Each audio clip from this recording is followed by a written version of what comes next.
Hello. What's up tonight, everyone? Welcome. Fine Thursday to y'all. Good to see ya. Good to see ya. What is up, Nerdy One, Young Frugal? Ooh, Fungaroo. Do you have a link for that? I am kind of surprised that they are not a subscription service. It seems like something Wizards would do. Quantium, how are you tonight? Dumry, welcome. It's a standard night. Hey, what's up, Paladin? Venom Mouse Light. Got it. I got there. Oh, hey, what's up, Fungaroo? Pyrofiber, Dylan Hunter, Paps, good to see you. Admiral, welcome. Insane Mudub. So today, it's a standard day, and I couldn't resist. I know. So this is not like some crazy off-the-wall deck you've never seen before, but I just really love playing this deck. So I asked on Twitter if people are okay with playing it. People seem to want to see it.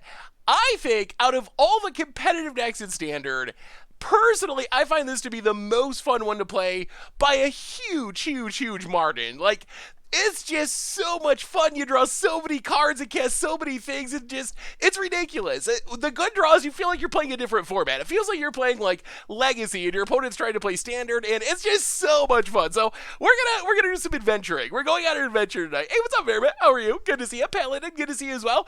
IR Dreaded for the 38th month. Welcome to the Fishbowl. Thank you so much for your subscription. Big soup cheer for you. 77% win rate at DreamHack. Yeah, that's a pretty impressive performance. Although, I don't know how much that carries over because the deck did well at the DreamHack tournament, I bet people are more prepared for it and metagamed against it more. But geez, like, I don't even care. I can go 0-5 with this deck and love every second of it because it's just so much value. And Jory, for the 3rd month, welcome to the Fishbowl. Thank you so much for your subscription. Big soups here for you. You draw so many cards. That is the real reason, Admiral. I love having a full hand. Not only do you get a full hand, you get a full exile zone, so you have like 20 cards you can play. What could be better than that? Like, seriously. What is better than that in all of Magic? You have a full hand of 7 cards. You have a full exile zone with adventure creatures and escape from the wilds. You have like 20 options. It's just so sweet. And then you get to tune your whole sideboard, so that's all part of your hand too. It's just ridiculous. I love playing this deck. Squadrino, how are you tonight? I mean, is this deck spiky? I don't know. Like, I guess it's like good-ish, but I don't really like it because it wins, although that's a nice upside. I like it because I think it's really fun to play. So that is basically it. Play Reliquary Tower. That could actually be interesting. Do we get that many cards in hand? So, like, the weird part about the deck is we often don't have that many cards in hand. I guess in the late game we do. Once we have, like, 4 Innkeepers going, then we just draw all the cards. But PVDDR should be in the GOAT conversation. I think you're right. I think that's true. He definitely should be in the conversation. He might actually be number 1. So, oh, boy. This deck should run the blue artifact from M20. What's the blue artifact from M20? Escape? Am I saying escape wrong? How can I possibly be saying escape wrong? That's not even like a weird Magic word. Escape. I mean, you could try, Admiral, but no promises. No promises will be made about my pronunciations. I would agree, Scotty. I think PVDDR, Kai, John, those are the top 3. How you rank them? That's a little bit stickier. But I think that Paulo is in the conversation for number 1. Like, I could see a strong argument, especially if you consider the disadvantages of being from South America, where you don't have the same amount of GPs in tournaments that you can get to easily. The stats that Paulo has posted from one of the harder areas to get to tournaments from are just, that is mind-blowing. Like, John was in New York, I believe, so that's not too hard. Even Kai is in Europe, which isn't as good as US as far as having tournaments, but is way better than South America. So, anyway, Demalatu for the 1-year resub and Regalic for 13 months. Welcome back to the Fishbowl. Thank you so much for your subscription. Big soup cheer for you. Escape. We're playing some Escape to the Wilds today. All right, let's do some reminders, and then we'll talk about this deck. Start having some fun. Hey Seth, on Ashic Tribal, why did you choose Lost Legacy over Unmoored Ego? Doesn't the ability to name Lotus Field make Ego a better choice in the meta? McIntyre, you would think so. But what happens if we run into Persistent Petitioners?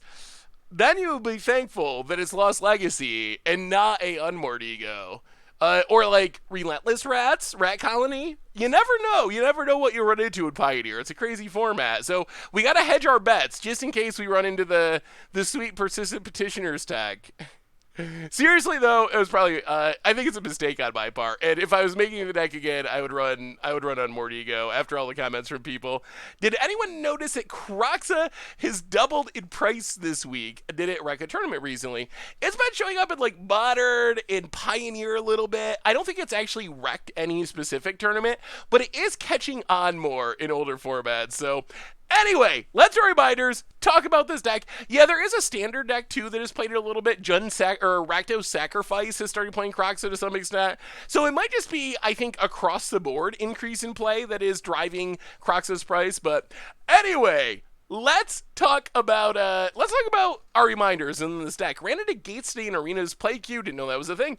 Oh, we've been playing Gates. I'm a big fan of Gates. It's super fun. So reminders, replay YouTube. That's where you'd find all the old streams, including this one in the future. Normal YouTube, if you missed it, we played some sweet Ashiok Tribal. I actually think the Ashiok Tribal deck for against odds in Pioneer turned out sweet. Oblivion Sower after Ashiok is pretty spectacular. Just so many lands being stolen. So if you haven't seen that yet, you check it out on the YouTube channel. Just went up last night. Tonight is...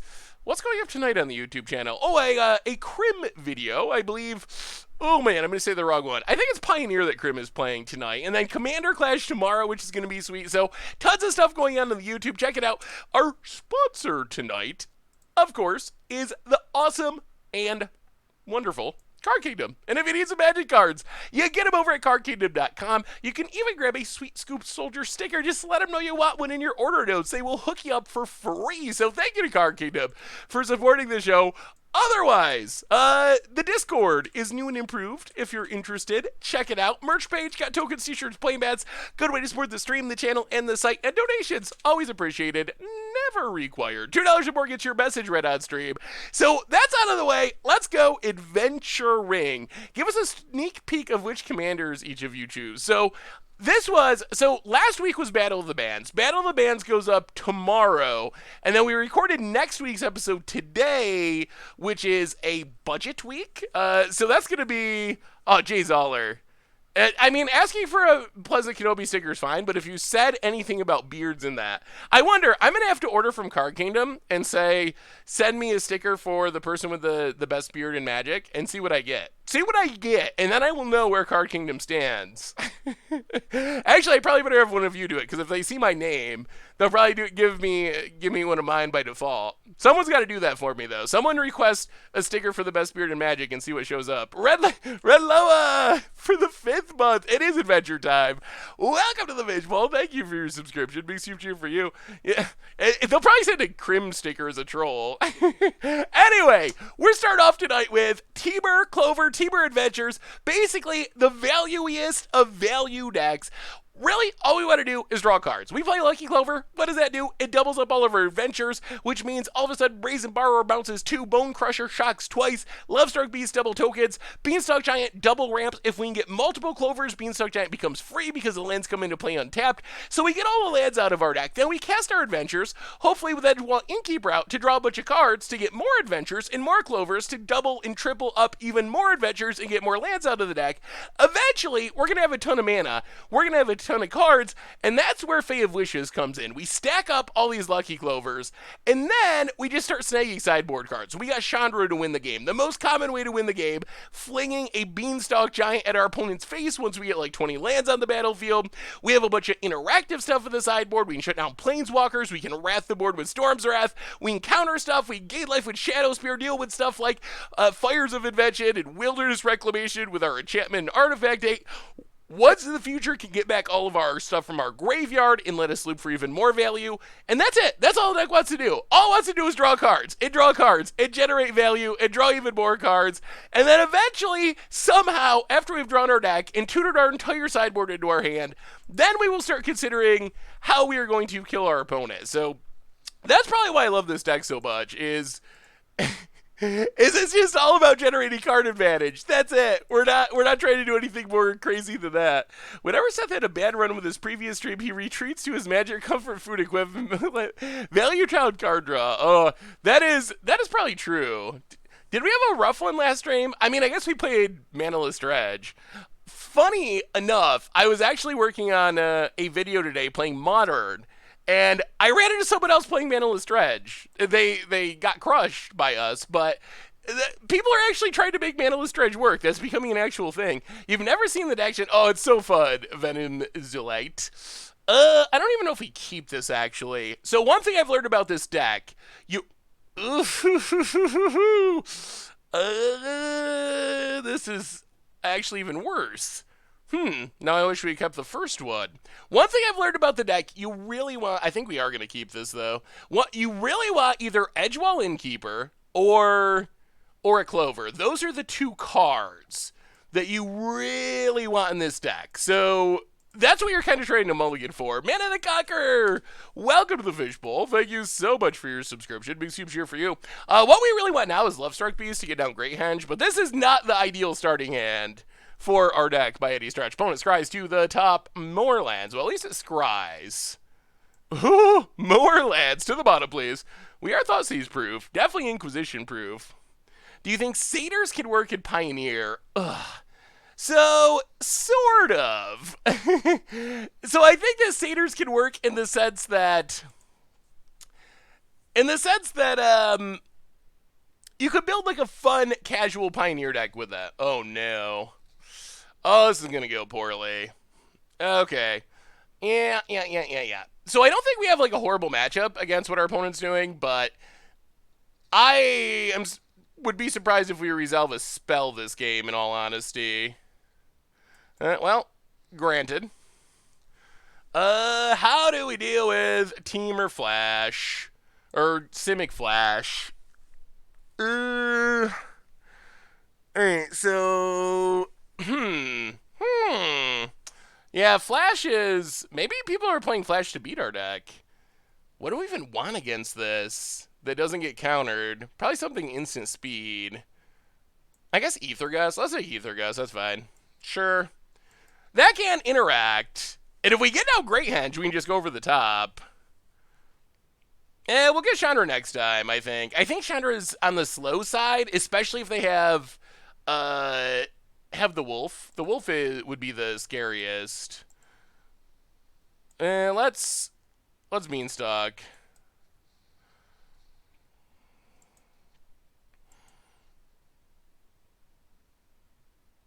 Boned. Don't do it. Give us our lads. Hey, Frilled Mystic.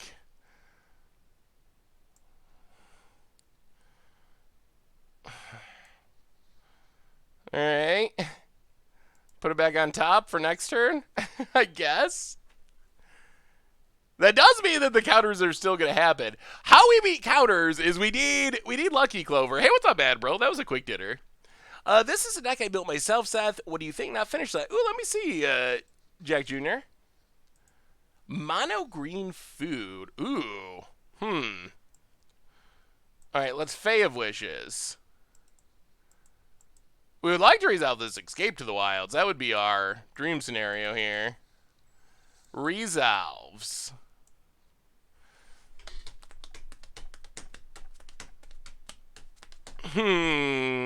Opponent. Alright.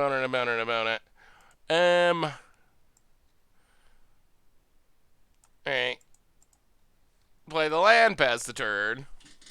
Yeah, we need our early game stuff against this deck. Edgewall Innkeeper, Lucky Clover, stuff that triggers even if our opponent counters. That's how we beat this deck.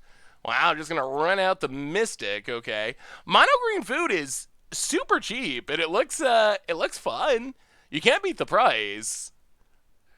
Giant Opportunity seems like, if it wasn't for stuff like Teferi that could just bounce the token, it seems like it'd actually be a sweet card. No Uros in this deck. Every single one of our creatures has adventure on it. It is either an adventure creature or it has the word adventure on it. Well, block Frilled Mystic. We played Manaless Dredge in Modern on Tuesday. More lands. What we really want is to do two things in a turn. That's a 1, 2, 3, 4, 5, 6, 7. Oh, we keep drawing all this expensive stuff, so we're stuck just playing one spell, which isn't great. Well, alright, sure. Counter away, my friend, counter away. Ooh, yeah, more Frilled Mystics. Yeah. Well, our starting end is not going to help here, although I don't think this is a bad matchup necessarily. I don't know. Would you want Eldrazi to return to standard? Yeah, Wicked Wolf could be a good addition to the food deck. Looking forward to a budget week on Commander Clash. Sounds sweet. Interested to see what the Muse deck looks like from Temur as well. Yeah, there's some interesting ones coming up. The budget for this episode was only $50, and $50 is actually it's a tough budget for a Commander deck. Oh no. Well, all right. Well, I mean, we just have not drawn enough action on the mulligan. We did keep a 6-lander on the or a 5-lander on the mulligan. Yeah, I too prefer the big Eldrazi. If you got a counter, we scoop it up, opponent. That's all right. Sure. Well, that was not an example of how awesome our deck was. He says whenever you're streaming, it's going to be a short night for us in Europe. Oh, I'm sorry, Recall. That is partly why I do the afternoon stream on Mondays, to try to have at least 1 Euro friendly time. So we have MCR Museween. Ghost? Does anyone know the band Ghost? I had never heard of Ghost.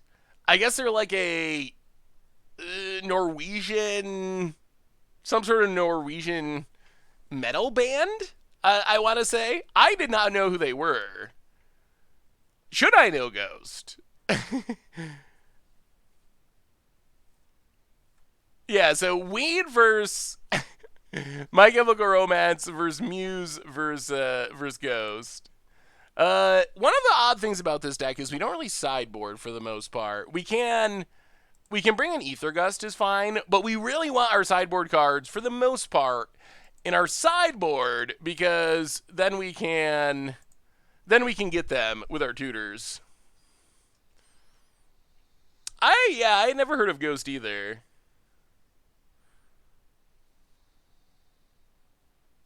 All right, yeah, Muse and My Chemical Romance. No engine pieces again. We need an engine piece. Well, all right.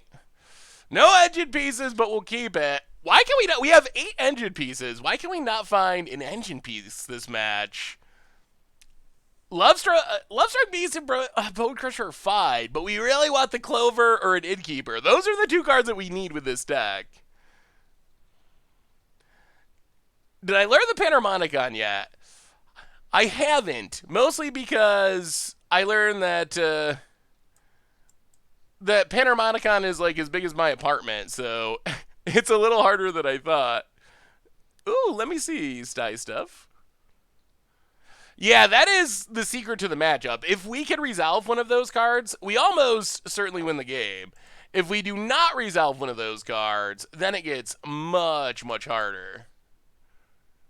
That's why we've been mulliganing so aggressively, is really, that's been my experience with this deck. When you have Clover Innkeeper, the deck feels insane. When you don't have them, it's a little more medium. All right, we get quenched. The Magic Gods. Oh, that's a sweet one. As long as your devotion to magic is $200 or less, it isn't a creature. I like it. Oh, that's an Innkeeper. Well, go to combat. Can we resolve an Innkeeper? Probably not. Go tagging.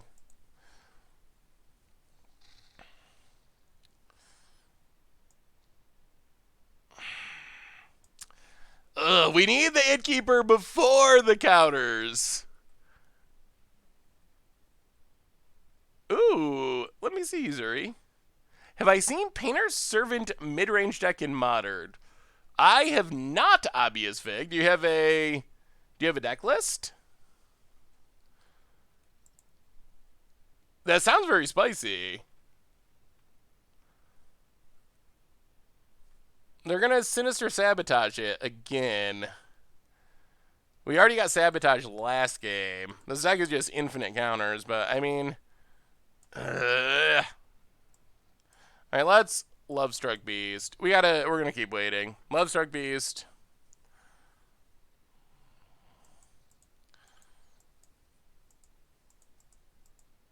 You know they got it. You know they got it. They always got it.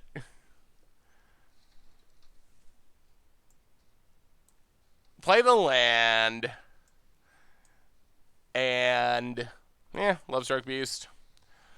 Sure about it. We're not drawing cards off it. Yeah, okay, there's the counter. Arrgh. I want to draw cards, opponent. Cut it out with the counters. Opponent passes. We go to combat. We attack. Opponent takes it.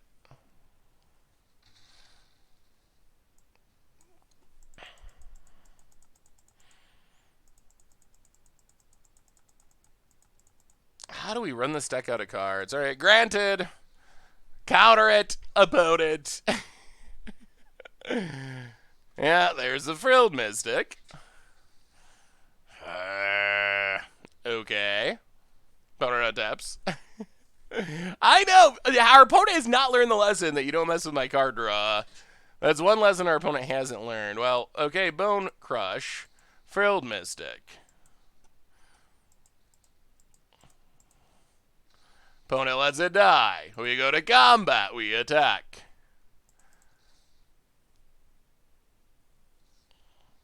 Growth Spiral to draw a card. Okay. Sure. You can kill our token. That is fine. We did it! We resolved an Innkeeper. Pass the turn. We are getting there slowly with our 1/1s. Opponent plays a land. And now things get a lot harder for our opponent because they can't actually stop the card draw. So we will Bone Crusher Giant, draw a card. Ooh, alright. Well, pass the turn. Knighting lands is a little awkward. Hey, you're welcome, Venom. Bone it. Do we have a wolf? We do. Alright. Ambusher. Well, that is another set of problems. Although we will go over the top of this eventually. And opponent's down to almost out of cards. 3 cards in hand after their draw step. So they are almost out of action. Opponent gonna make a wolf, do annoying things. Thinking about growing the Preserver. Well, play Lucky Clover.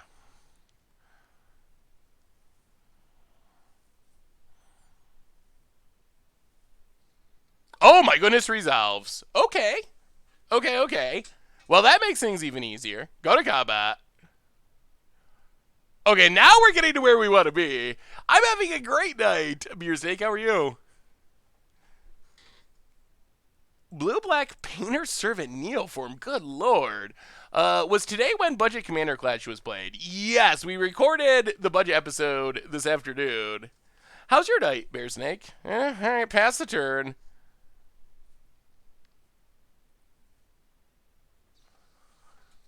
Okay, so opponent's going to pass. We will.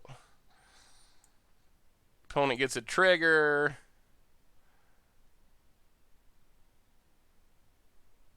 Okay, now we need to bounce some Nightpack Ambushers. Boom. And boom! Double it up! And the Clover's online. And even though our opponent got off to a good start, and we did not, we should be able to pull ahead now. Pick 'em up. Wolf back to hand. And pass the turn. Alright. Your go, opponent. Painter Servant Neoform. That is a... I'm trying to figure out what the deck is doing.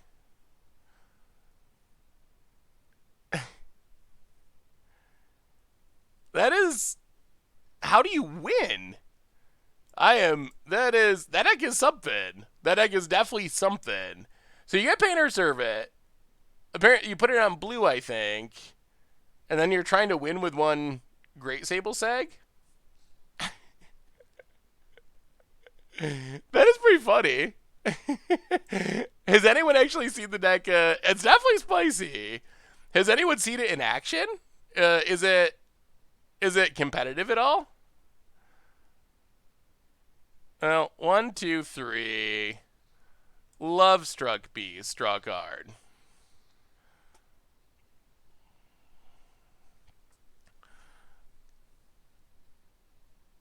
And I think the tide is turned. Now that we got an Innkeeper and a Lucky Clover, now, and an Escape to the Wilds. Now we should be able to grind our opponent out. Go to combat. Crush ya. Crush ya bones. I'll have to check out the gameplay. It's definitely a super spicy idea. Apparently there's a Reddit post out saying either there's a URL registered to Wizards that implies Secret Layers would shift to a subscription model. I haven't heard anything about that. It wouldn't be shocking to me if that was a thing, because it kind of makes sense. Although,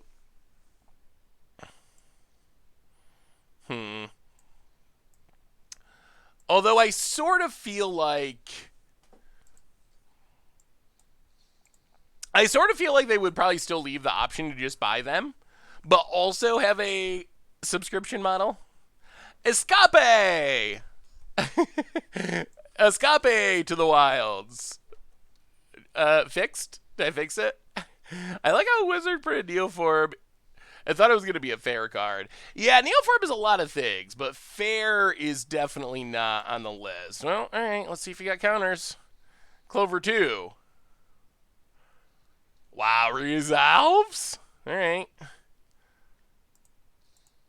I'll go a dragon.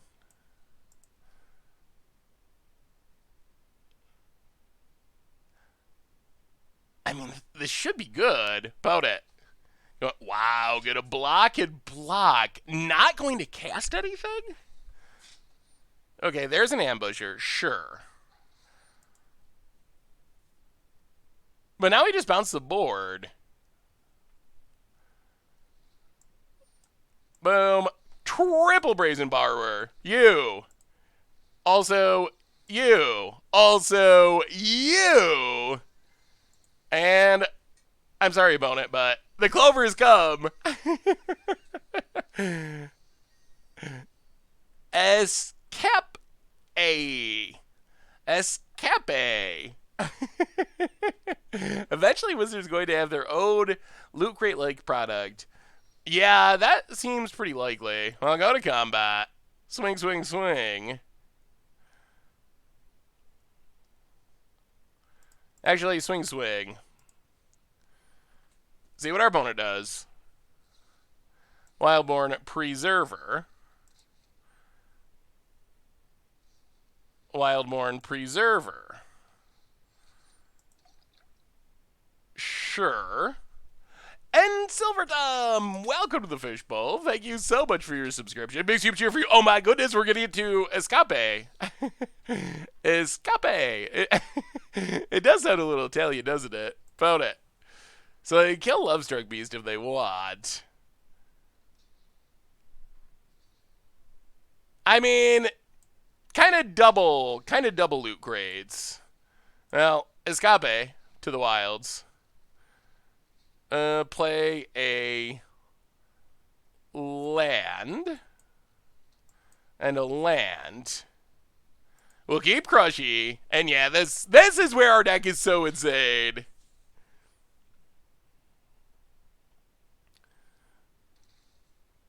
I mean, Chess and Moto are also pretty loot grady.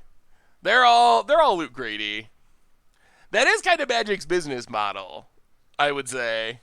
Ooh, Crosses. I mean, that is a good one for our opponent, but I don't think it's good enough. Because we got borrowers for days over here. Opponent passes. Alright, so, Breeding Pool. untapped. Great Henge.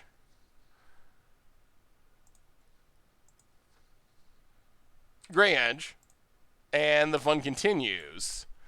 Arvog for the 22nd month. Welcome to the Fishbowl. Thank you so much for your subscription. Big super cheer for our new subscriber. But I want to draw cards. I don't want to win. I want to draw cards, but if we gotta win, we can win.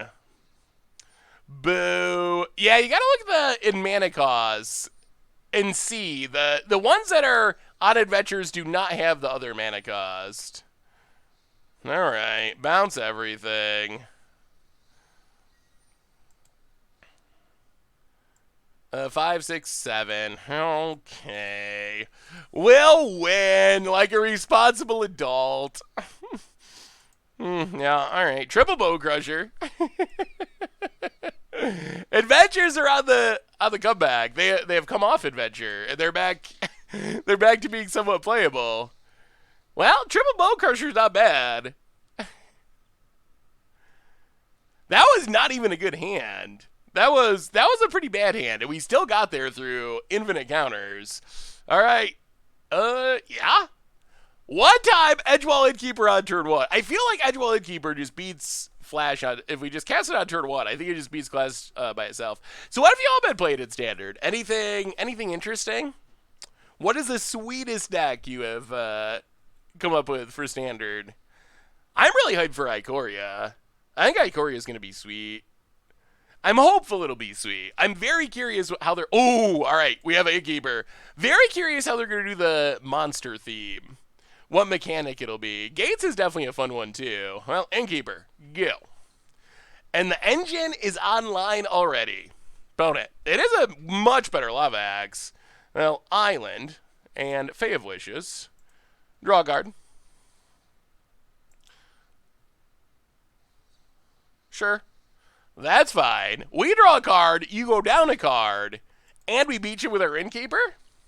That is a trade we will take every time. Ooh, Naya's Outlaw Merriment sounds really sweet. I feel like that's a card we should play more at some point. Some point we got to play some Outlaw Merriment. We've got Mana Tithe. Well, Quenched, I guess, kind of counts as a Mana Tithe. We have had that happen a lot of times, though.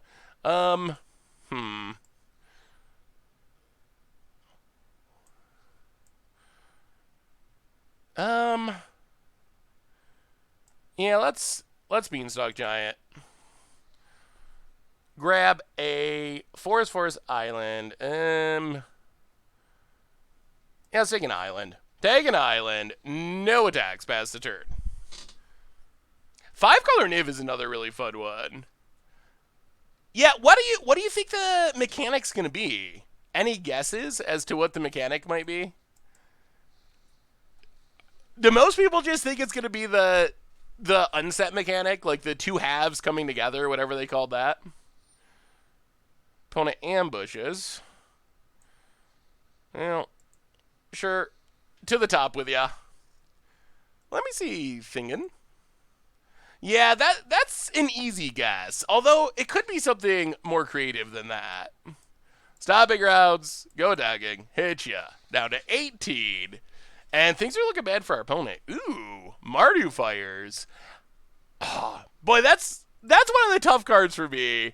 Is Fire's one of the cards that, if you're doing something cool with it, it's okay? Or is it one of the cards where you just can't play it because it's so overpowered?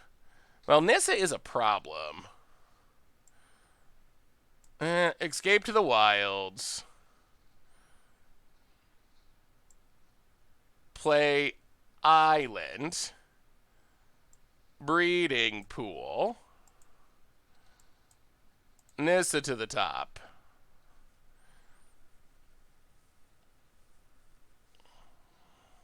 Pass the turn. All right. Oh, to the bottom. Okay, opponent has a Nissa. Can we beat a Nissa? Can we beat it? We're going to start playing big things. A big crosses would be annoying. What would you do? What would you think of something like Exodia in MTG? What is Exodia? It's like 3 pieces. Isn't it like Cauldra? Or is it somehow, is it different than Cauldra somehow? Hmm. Well, play a temple, land to the bottom, play a temple. Oh, we don't get to play an extra land this turn. Oh. Lovestruck Beast. Draw a card. Lovestruck Beast. Draw a card. Brazen Borrower is not the worst. Hidden is, Alright, pass the turn. Oh, you need 5? Oh, 5 cards in player in hand to win. So, like, happily ever after? For Ikoria, what do you think of a keyword that would say you can only have one creature with said keyword and play at a time? Ooh. That could be interesting if it was balanced right. Kind of like super legendary almost. Or like legendary for the whole... Wow, this is main phase scry. Legendary for the whole mechanic, more or less. I guess Tron is kind of Exodia. Opponent. Turns out the lads. Passes. 1, 2, 3. A Lovestruck Beast. Draw a card.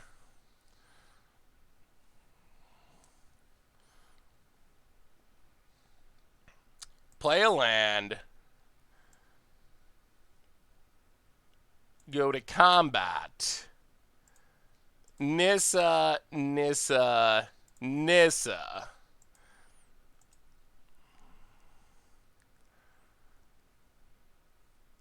I feel like if we kill the Nissa, we can win. I don't know if we can kill the Nissa, but if we do... a Magic first Exodia would necessitate restricting cards like Yu-Gi-Oh! Yeah, if you gotta restrict cards, that probably would not be ideal. I'm thinking like 3 cards that flip, arm, heads, legs. But that reminds me of like Cauldra. That seems Cauldra-y to me. Alright, so opponent's gonna do some blocking. We're gonna kill a bunch of lands. Hopefully.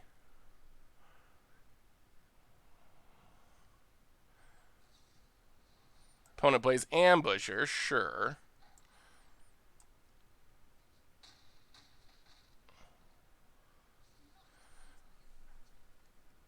Stuff dies. Borrow Nissa again.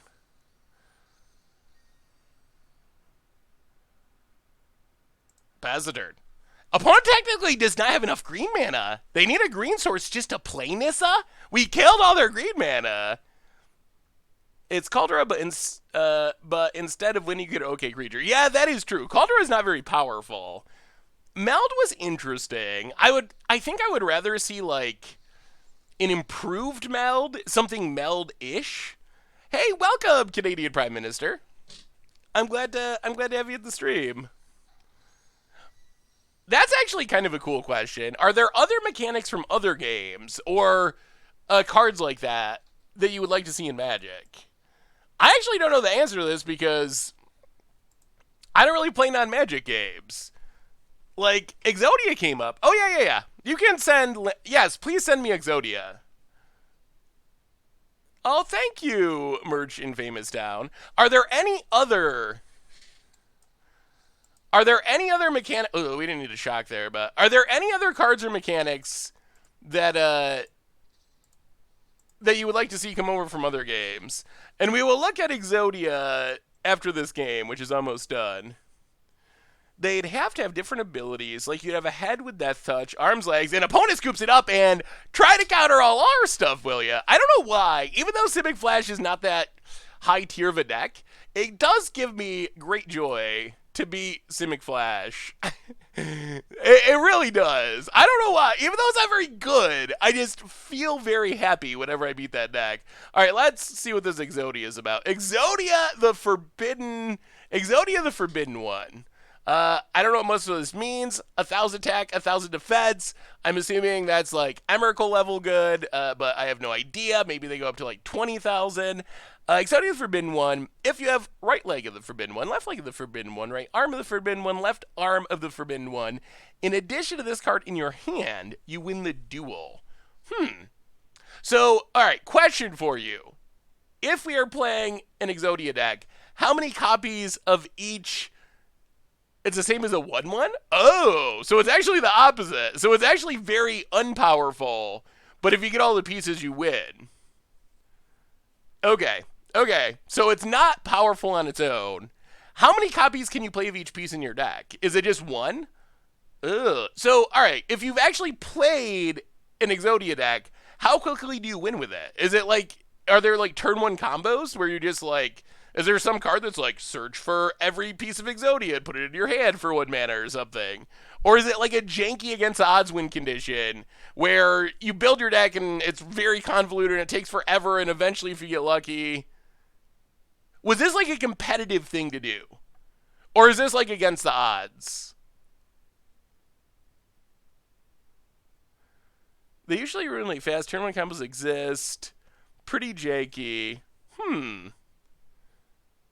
Maybe we'll have to try other games. Maybe, is there a digital version? Can we do an actual Exodia against odds episode?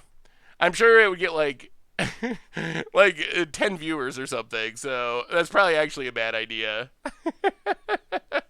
Hey, PAX, how's PAX going, Zach?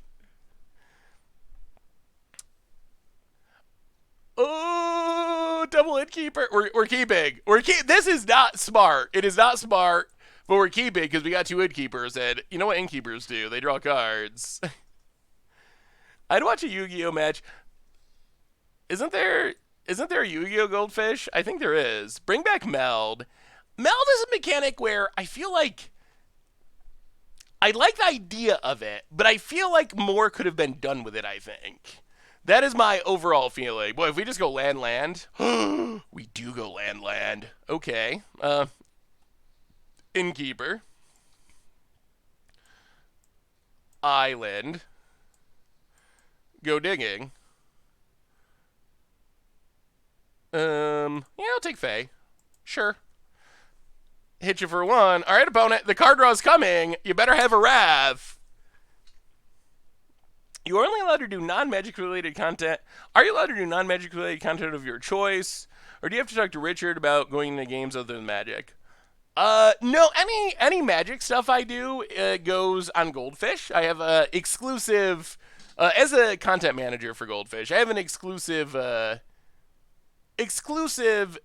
contract for Magic content, but if I want to do, I don't know, Yu-Gi-Oh video or a Hearthstone stream, I can do whatever I want. Put it down to 20. But I don't really play games outside of Magic. So it would be like a learning together type thing because, or me learning from all of you if you've played the game before, because yeah, Meld, I think if they're going to do a Meld thing, I would rather see Augment Hose. I actually think that's probably a fairly possible thing for Ikoria or something very similar to it. I don't think it's a mechanic that just 100%, wow, 100% is too good for a black border. 1, 2, 3. Oh, we want to draw as many? All right, let's just Beanstalk. Get a land.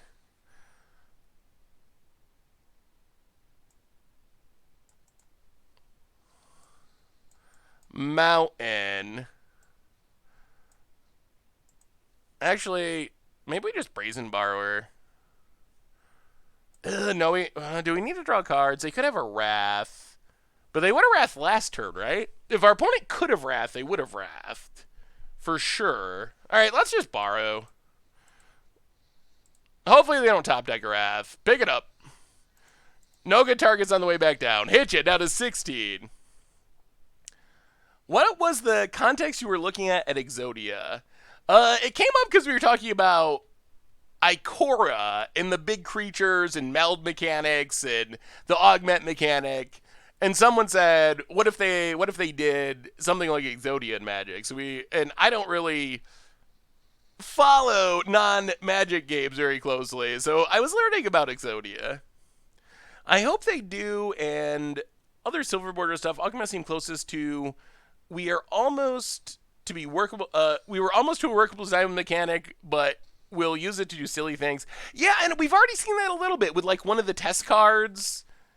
One of the test cards from the mystery boosters already showing up in a set. So I don't think it's impossible that we see stuff like that at all. I think it's definitely possible.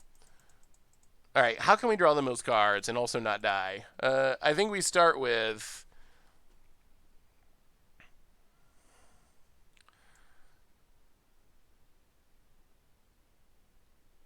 Fae of Wishes. Draw 2. Escape. Temple of Mystery. I don't even know if we want Lovestruck Beast, do we? Let's go bottom. And then just brazenly borrow the Nissa. Keep annoying our opponent. Merchant Town Infamous. Welcome to the Fishbowl for the 3rd month. Thank you for your subscription. Big soup cheer for you. Yeah, I wonder how many of those mechanics we will see. How many of the mystery cards and silver border mechanics we'll actually see make it into white borderland. Echo, like the mechanic. Echo, I think, is not a great mechanic. I mean, it's okay, but that's not something I'd be clamoring for to come back. Like, if it happens, but whatever. No, we'll block. We draw an island. It would be nice if we could eventually kill this Nissa rather than just continually bouncing it while your opponent makes lands. Young Frugal for the 7th month. It's been a good 7 months. Keep it up. Also play more Ashiok. Yeah, Ashiok was super fun. That's actually a good question. All right, chat. You have the power to have one mechanic from Magic's history be printed in the next standard set. What is your one mechanic? What one mechanic, only one, not more than one, you only get one. But what one mechanic would you choose in that context? Actually, don't answer yet. Let me bounce this Nissa first, because I'm going to miss your answers. Alright. Let's escape.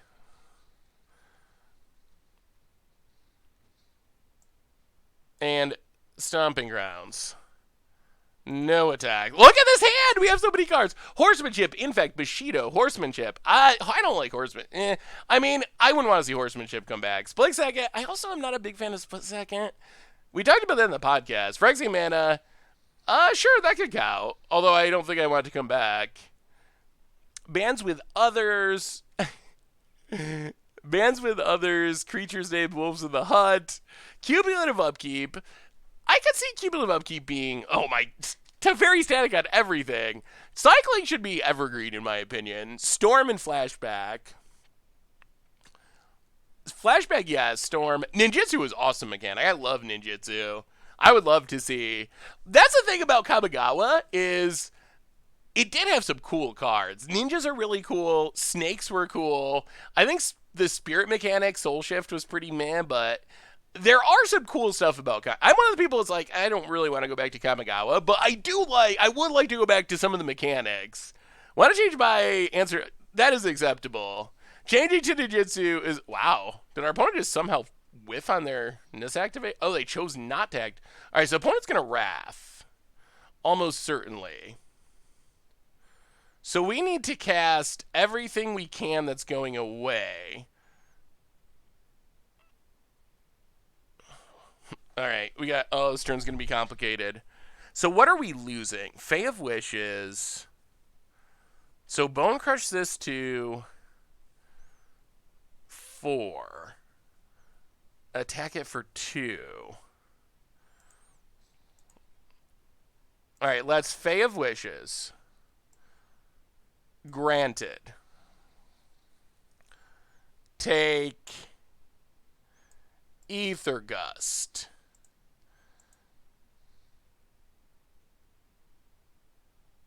Ether Gust Nissa.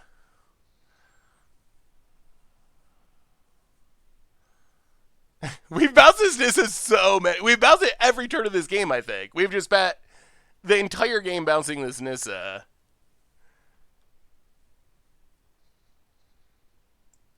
Bone Crusher your face. Actually, you know what? Let's go attacking.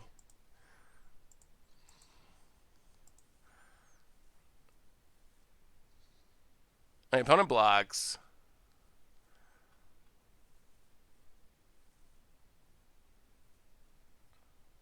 I assume our opponent's wrathing. Or else this is a kind of a risky attack. If they're not. Hopefully they are. Yeah, kicker's a really sweet mechanic too. I would like to see more kicker.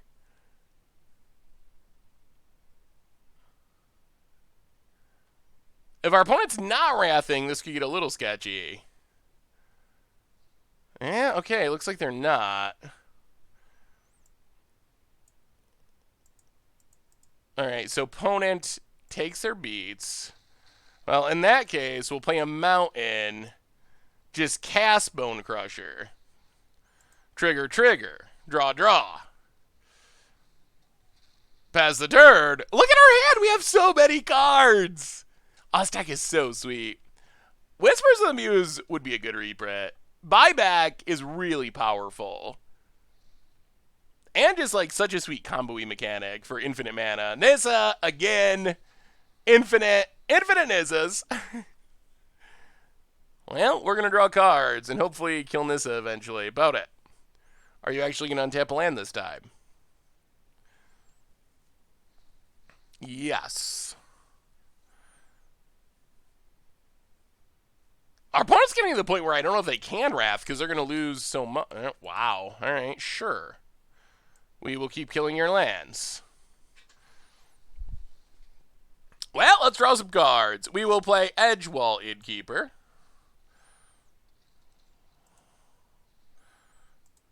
Actually, bounce this. 1, 2, 3.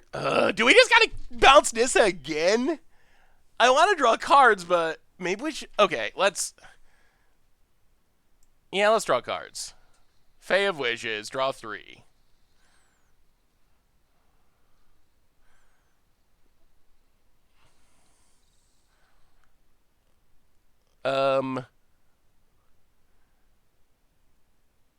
Now what? Go to combat. Everything at Nissa. Opponent blocks. We lose an Innkeeper.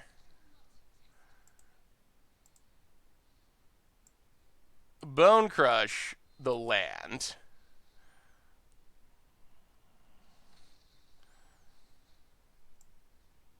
Bone Crush, draw 2.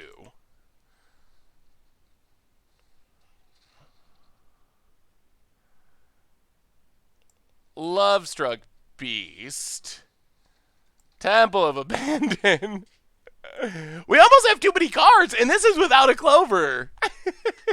This deck is just so over the top. This is my second stream in a row that I watch where you draw so many cards. We wish you had an Oracle Thassa in the deck. Yeah, we could actually play Thassa's Oracle in this deck. I don't know if it's necessary. Usually we get to a point where we just have all of our Clovers and can burn our opponent out. But you could. Boy, opponent's does not have many lands left. Nissa's keeping him in it, but they do not have many lands left. Even with this Nissa, they don't have that much mana. We have more mana than our opponent with their mana being doubled by Nissa. This hand, it's insane. That's what I love about the deck. Like, look at the amount of cards we have. It's like we have 2 hands, and our sideboard's a 3rd hand. It's like we're playing with 3 hands, and our opponent's playing with 1 hand, and that's just not fair for our opponents. Aura Swap would be cool. His future... Is that one of the future sight mechanics that has never been printed? All right, opponent gets a big flyer. Yeah.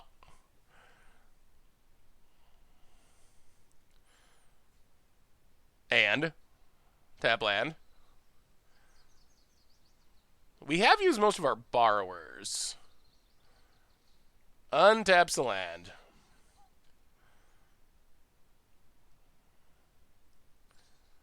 Attack. Oh. Well, keep killing your lands. Opponent's all about throwing their lands to their certain death. Alright, so now what's our plan?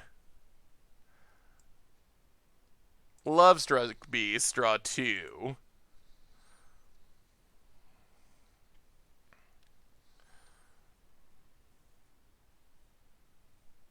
One, two, three, four, five.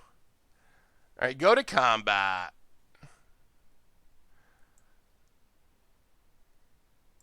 One, two, three. Yeah, alright. I guess we gotta attack with everything. 1, 2, 3, 4, 5. Everything at Nissa.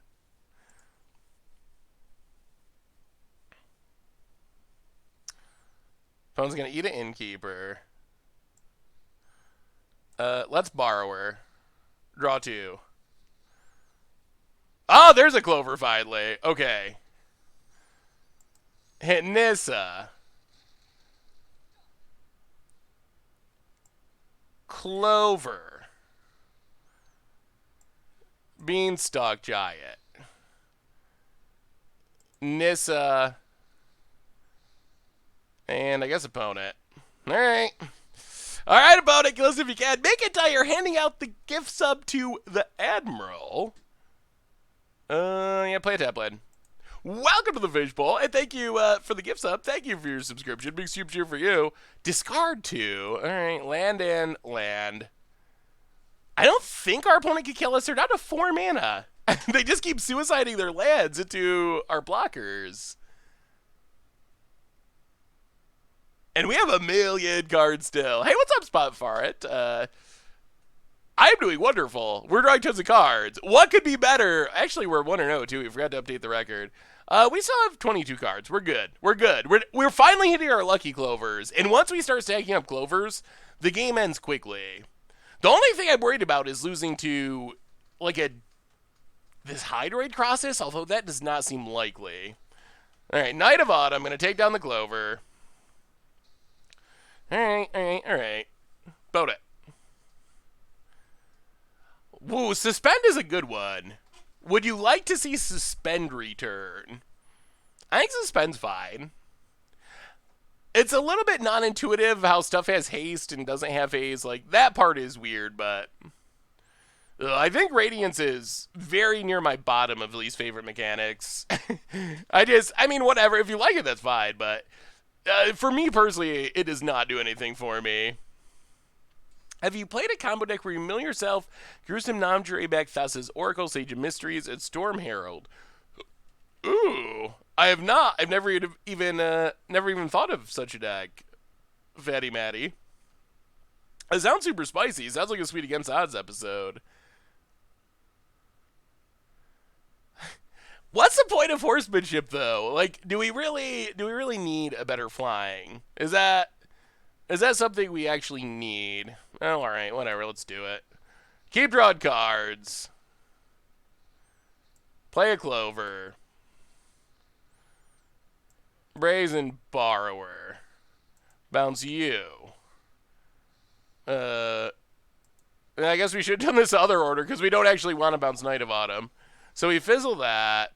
We play Stomping Grounds. We play Forest. We Beanstalk Giant.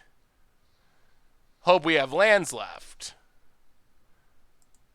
We sort of do. Get a couple lands with the Beanstalk Giant. Go to combat. Attack you. And attack you. Hit our opponent. I'm losing track of what's in our hand and what's in exile. Okay, these are exile. Sure.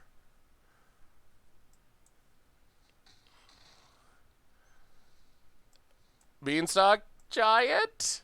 Lovestruck Beast, rather? Yeah, let's just Lovestruck. All right, go ahead. Go ahead. Retrace is another good one. I would like to see Retrace return.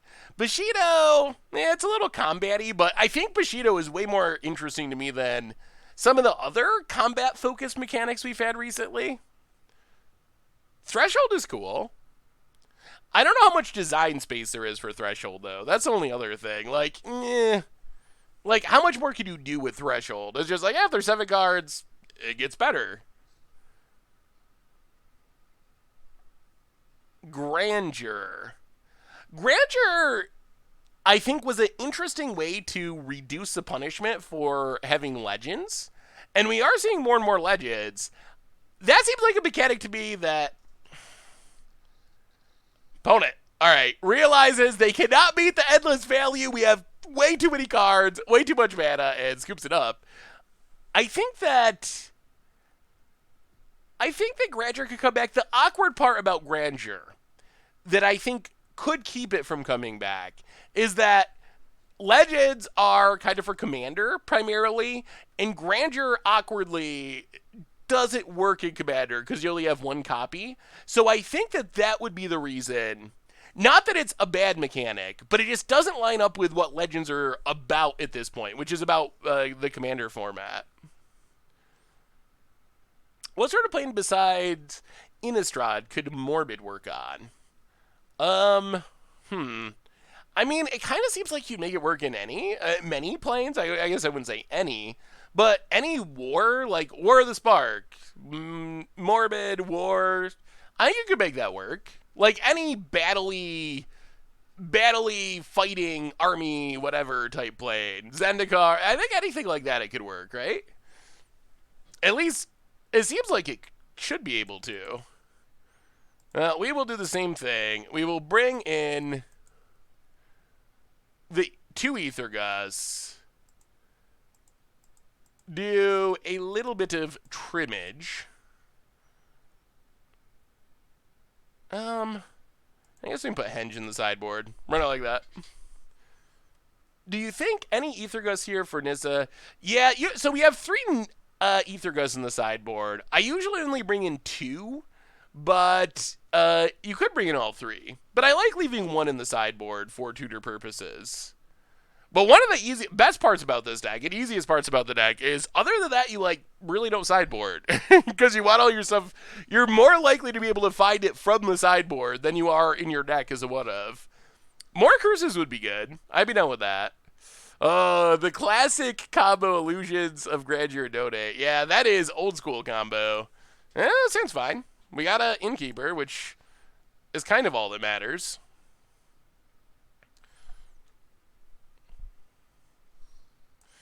Well, boom. Edgewall Innkeeper. Is Edgewall Innkeeper a card that's too good somehow? We've seen a lot of different decks build around the power of Edgewall Innkeeper. I don't know if that makes it too good, but it's very strong. Stronger than I probably... Definitely stronger than I would have imagined it would be when it was printed, for sure. I don't know if I want to say it's too good, and I'm definitely not saying it should be banned because people always, whenever I say something about cards, some people think I'm trying to get it banned, which I'm definitely not. I don't think Innkeepers should be banned, but it definitely feels like it's definitely upper tier power level, for sure. Opponent has Uro. I wonder if that's good or bad though. Limiting it to adventures does keep it balanced, but it also kind of, in some ways, I think reduces diversity because to take advantage of it, you got to be playing adventures. Borrower's not bad. Our opponent's got to be so tilted from last game where we bounced their Nissa infinite times, and we might be heading that direction again. All right, opponent shatters the sky. That's not great. Well, Temple. We will keep Escape. Pass the turn. Escape's good. More cards is helpful. Opponent plays a land and Nissa. And Untaps a lad, and we bounce Nissa. Like usual. Opponent gets it, it's us. We are behind the Nissa, though. Play a lad, escape. Ugh. Well, I guess the good news is we got those lands out of the way. And if we had drawn lands for the next 5 turns, we would definitely lose. Hey! Alright, Nissa. Guess who's back? So many Nissas. Yeah, that was not a great escape. Not even close. Magic! Thank you for the host. Very much appreciated. Ooh, Fae of Wishes. Alright, well.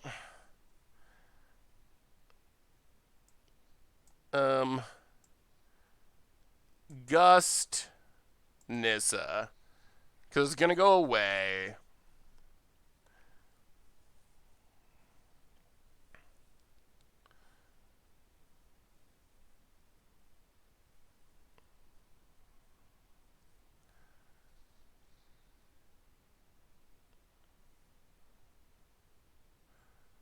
The lads are elementals too?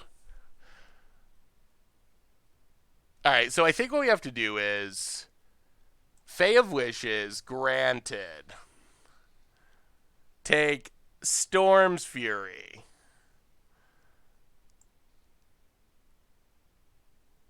Temple. Definitely do not want another forest. We have hit so many lands. You can't hit the lands, unfortunately. Brazen Borrower is non-land, and even though the lands are actually green when you look at them, they're technically colorless as far as the rules are concerned. Opponent gets it, it's us. Replays Nissa.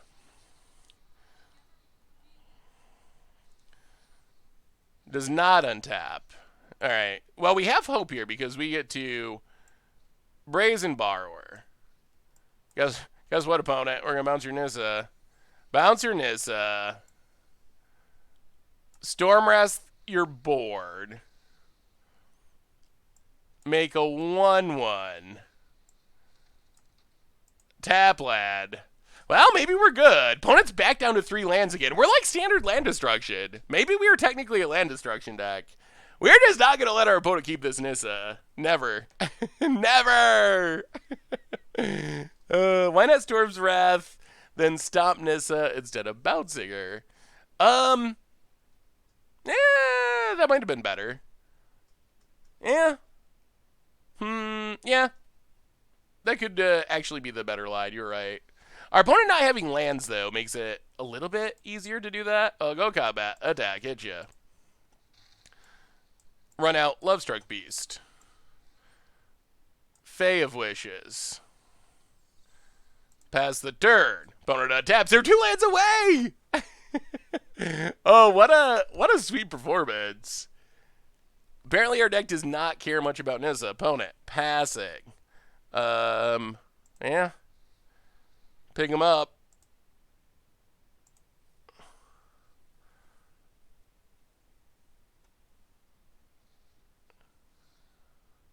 Go to combat. Attack.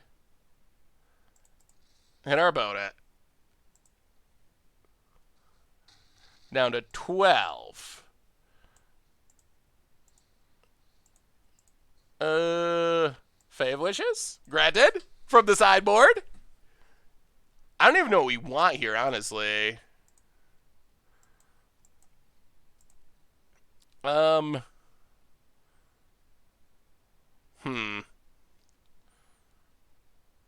Let's just take Disdainful Stroke. Play a lad. 1, 2, 3. Pass the turn. Yeah, I mean, I think we can just counter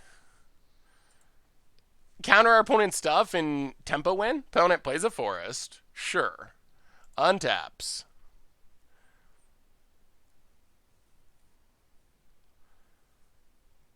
And I mean, if our opponent misses, we counter it. I don't like Spyglass that much. Win by flinging Innkeeper. That would be pretty spectacular. Chandra might be our next one. I like having a little bit more defense. Because we have a really fast clock. I mean, we have a 2-turn attacking clock. So I don't know if we really need Chandra to win this game. Opponent plays a land. Does not stop escaping Uro. Opponent going to Knight of Autumn. Chooses to gain life. Sure. Alright, run out Brazen Borrower. Untap.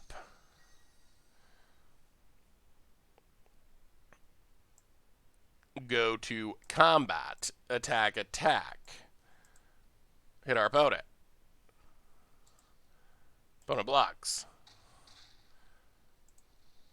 Fae of Wishes. Pass the turn. Do it again next turn. Yeah, do we care about Uro? I mean, I guess Uro is good for our opponent, but I don't think it's that good. Yeah, CMC just goes by the print and mana cost. Even if you escape it for 4.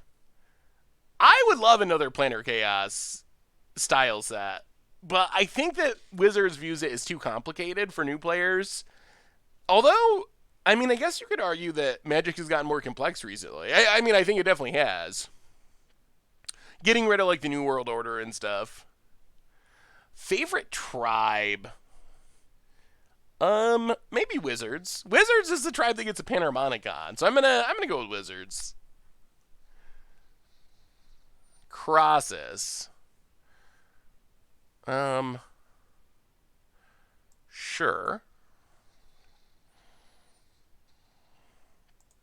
Draws cards, gains life.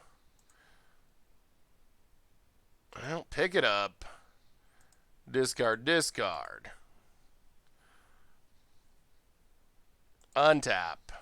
Land.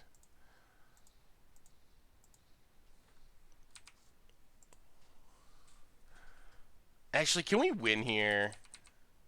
5? Oh, we can't quite.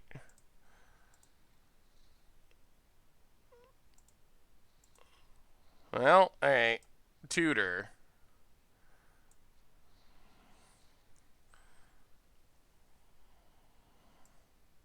One, two, three, four, 5.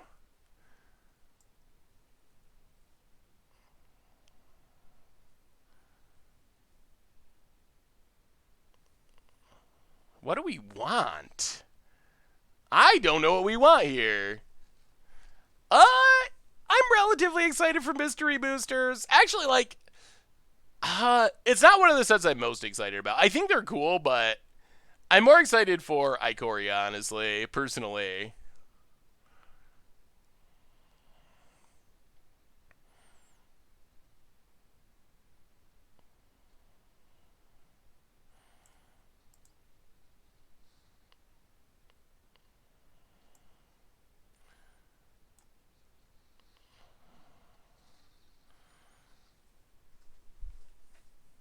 Well, play Henge, go to combat, attack you,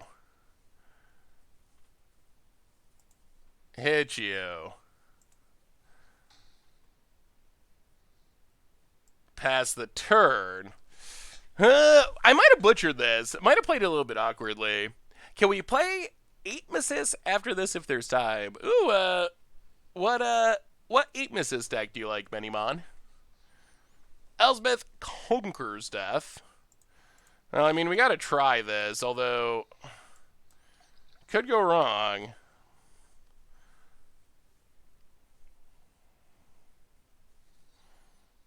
Alright. Well, did we punt this game away? We will see. Lope and David Tizul, welcome you both to the Fishbowl. Thank you so much, David. Thank you for your subscriptions. Big soups here for our new subscriber. Opponent plays a land, hitting their land drops now. Well, we'll see. To the bottom, opponent.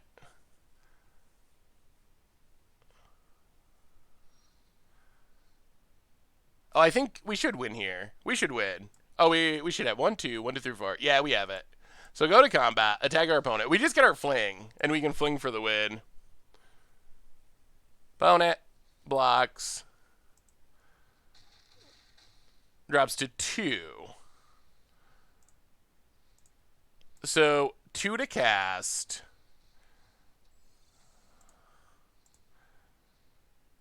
Oh, no, we can't. Ugh. We can't win this turn. 1, 2, 3, 4. Yeah, we're a mana short. Ugh, it doesn't work. Yeah, we can't cast it this turn, though. That's awkward. We don't have the mana for it. 1, 2. So we have to pay 2 to pick it up. Discard our hand. 1, 2, 3, 4 to tutor. We only have 1 land left. If we play the land, we get Fae of Wishes because we got to discard 2 cards. We don't have a shock. Alright. I guess we just pass. Next turn. Next turn we could try. Although Elspeth Conquers Death does make it more complicated. What do you got about it?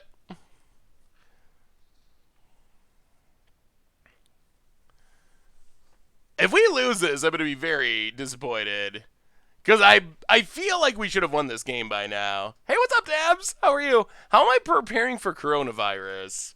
I haven't really prepared for coronavirus at all, honestly. About it. Nissa's.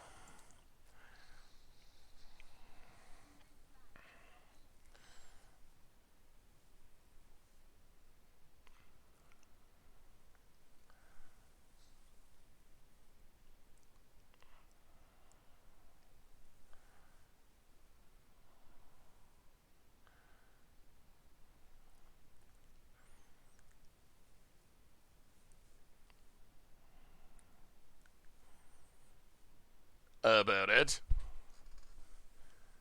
I think we're gonna get there. How are you preparing for coronavirus? Is that something I should be doing? Opponent's gonna untap a land.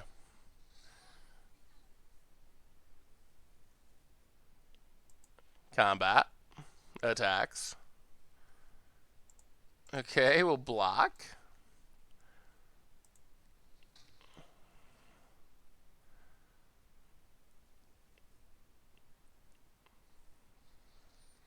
Night of Autumn.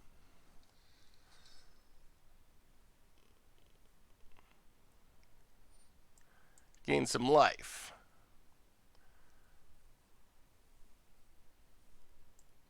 Alright, so we run out Brazen Borrower. We pick up Fae of Wishes.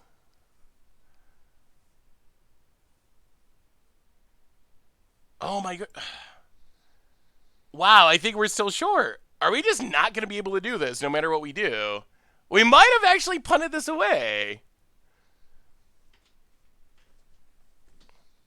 We draw Beanstalk Giant.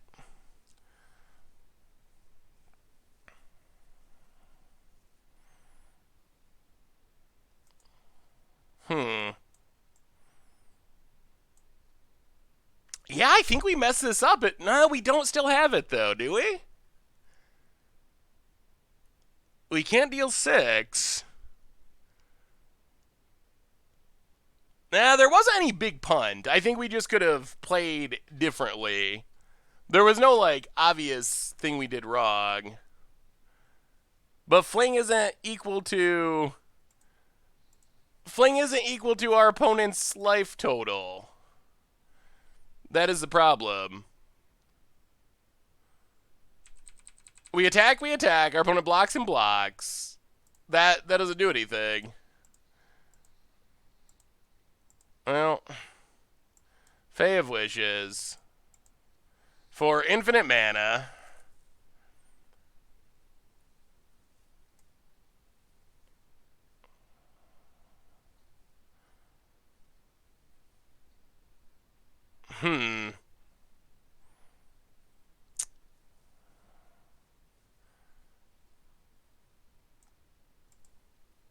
I think our opponent has Ether Gust, but...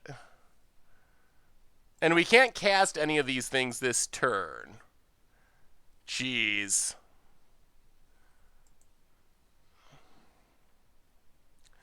Alright. Pass the turn again. Yeah, I think if we played this differently, we would have had it. Chandra just doesn't do anything here, though.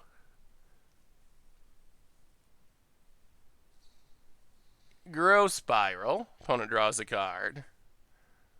Untaps, draws. Well, Gust.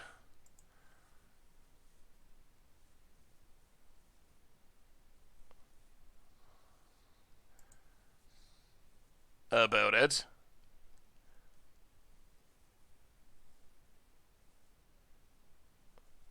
Oh, we were so close. Another Knight of Autumn for our opponent. Shadow doesn't do anything here, though. It doesn't kill crosses. It doesn't kill the land.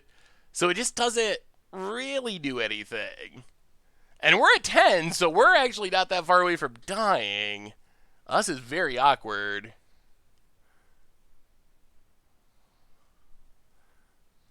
About it.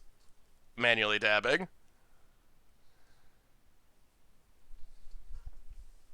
We couldn't cast Domri's Ambush because there was an Elspeth Conqueror's Death. Opponent has another Nissa in hand. So all of our non-creature spells last turn were costing 2 more. So we didn't have the ability to cast a spell during our turn.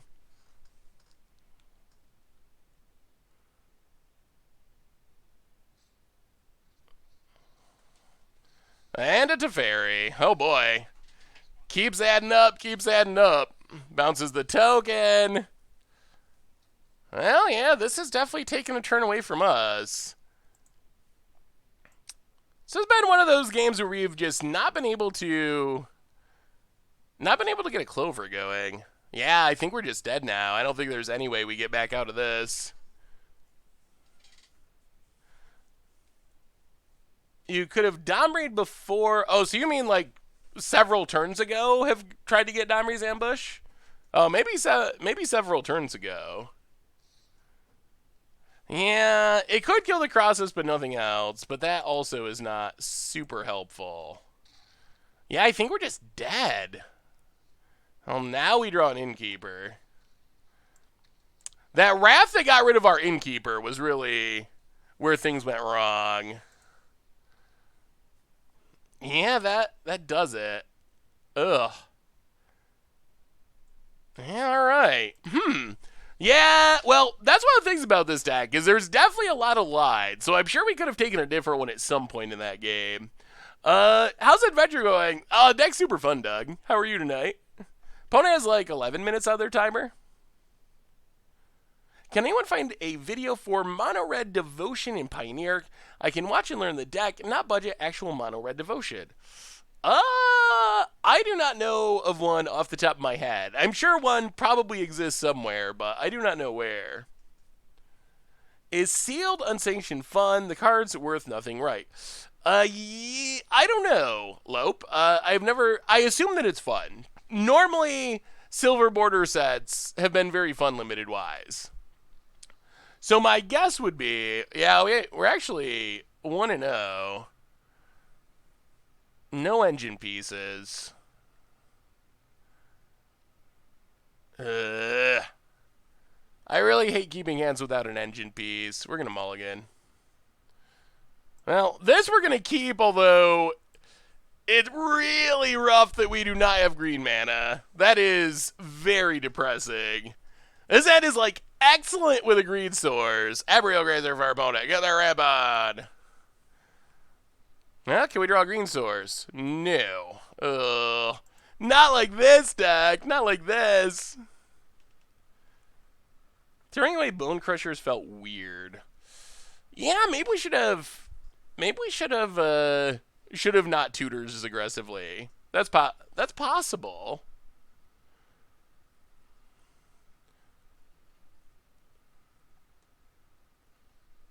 Yeah, I'm sure there's something different we could have done about it. Can we draw green mana? Yes, finally. Alright, so Innkeeper. Pass the dirt.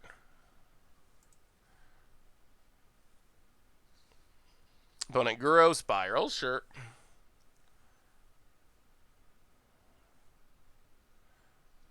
It's a land. Yeah.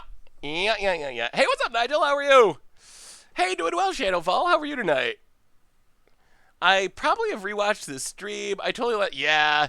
That is one of the things about this deck is there's so much going on that it is really hard to keep track of everything and very easy to not play optimally for sure because there's just like a million options every single time you tap mana for something. Grow Spiral again.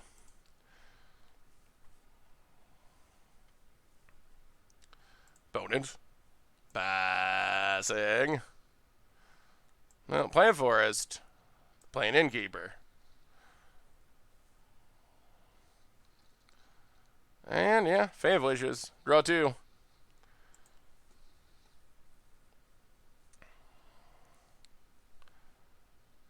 Ugh. Alright. Well, please don't Wrath us, opponent. A Wrath here would be pretty bad, because our hand has nothing. Grow Spiral, part 20. Opponent adapts. Wow, no lands. Their hand has to be full of Wraths and Nissas and Crosses. Alright, so now we are in what I would call a very bad spot. All of our card advantage gone. No clovers, no card draw, no anything. We got nothing. Nothing at all. Oh, I'm glad you're starting to feel better, Shadow Falls. Yeah, that was not a good outcome. Opponents got to have just a ridiculous hand since they have been not making land drops. Uro. Alright, sure. I'm going to draw some cards. Ugh. Losing is one thing, but if we get out card advantage by this, I'm going to be disappointed. Put it. Hey, what's up, Dalial? How are you? Bonabazes. Beanstalk Giant. Well, Breeding Pool. Beanstalk Giant.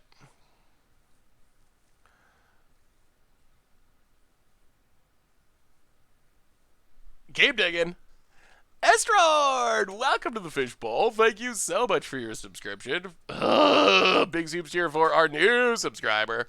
All right, that's another thing that could be at hand. We need card draw. Any way to view the deck list while in mobile? Should be able to just go to the Goldfish link. About it. I mean, we're not really that far behind on time.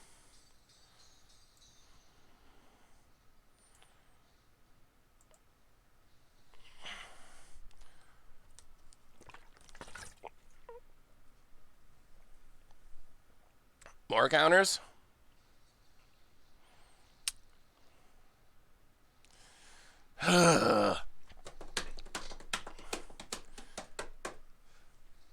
And more lands. And we draw a Fey of Wish as well. Well, Fey of Wishes, however, I'm not sure if this does much for us.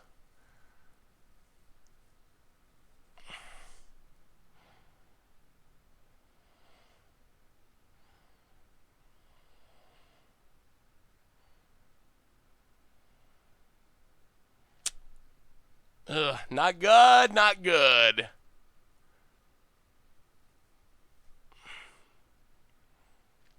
I expect whatever we do is going to get countered.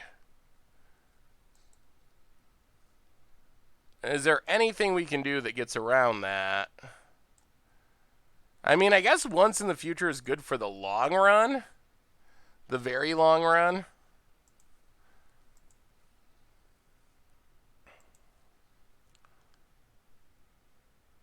Well, that's Ether Gust.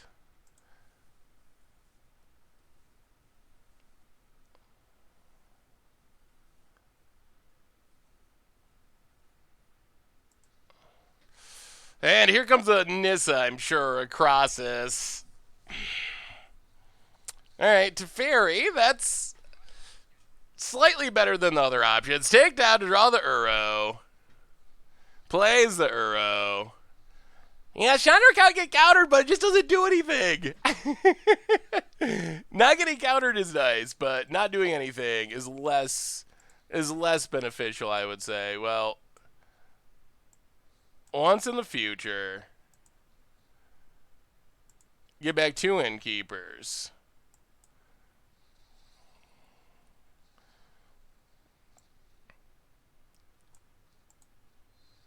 Kill Teferi.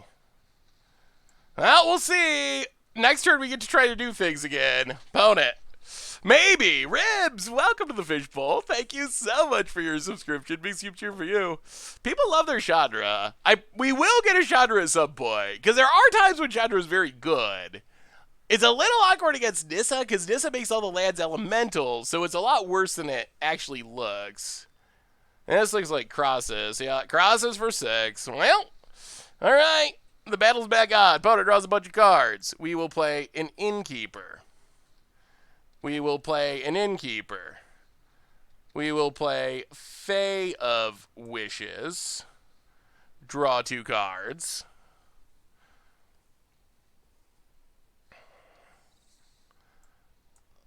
Play the land, Bone Crusher Giant. Draw 2 cards.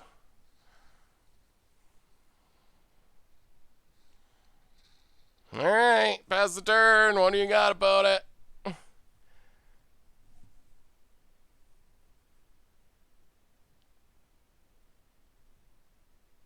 Hopefully not another Wrath.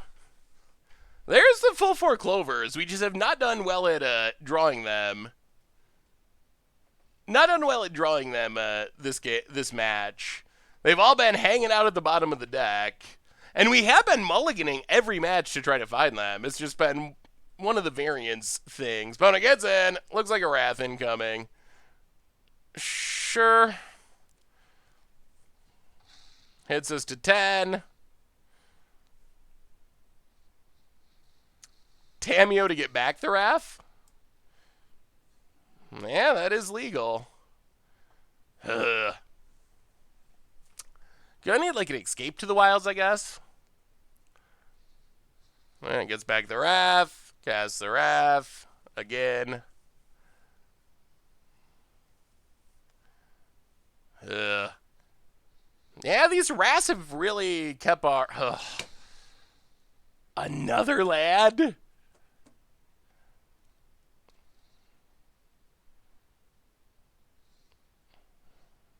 Well, that's Escape to the Wilds. That is one of the cards that gives us a bit of hope.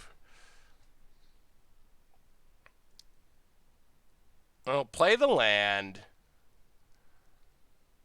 Play Lucky Clover.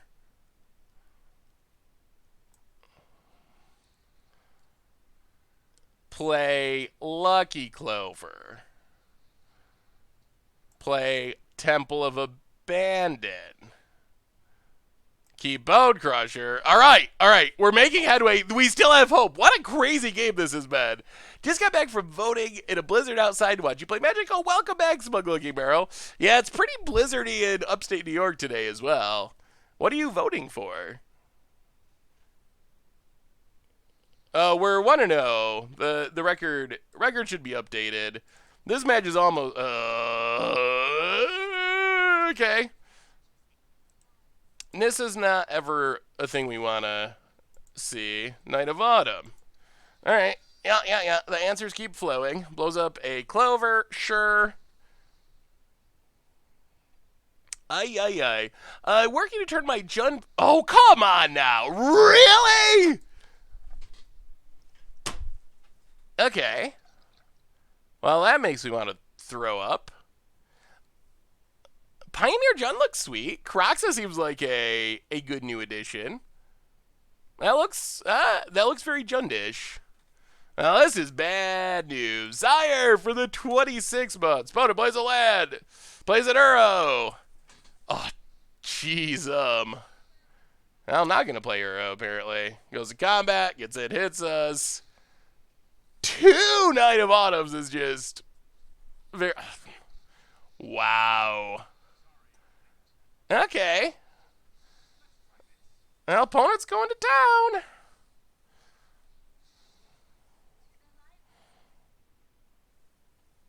This is depressing.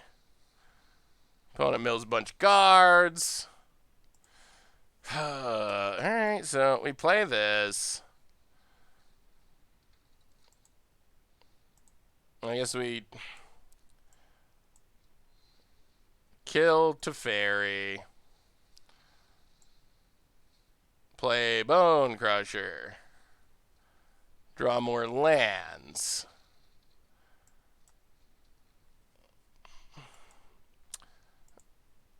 Land into land into land, not going to get it done. Bounce Nissa. Bone Crusher Giant. Pass the turn. Yeah, this is bad. Well, this might be a side effect of people being more prepared for this deck, because no way you were going to play against 4 Knight of Autumns a couple days ago. Yeah, this one's been rough.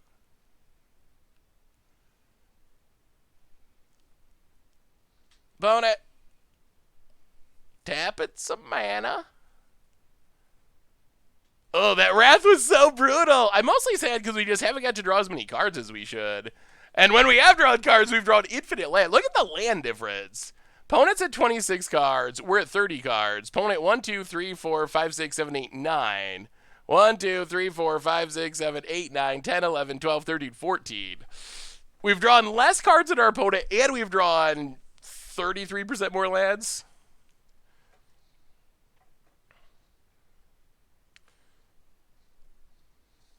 Opponent decides how they want to tap for Nissa. Cast Nissa. Opponent gets back into Fairy. Shatter the Sky Part 70 million. Good lord. Debate Bro! Welcome to the Fishbowl. Thank you so much for the description. Big soup cheer for you. Opponent gets in for 3.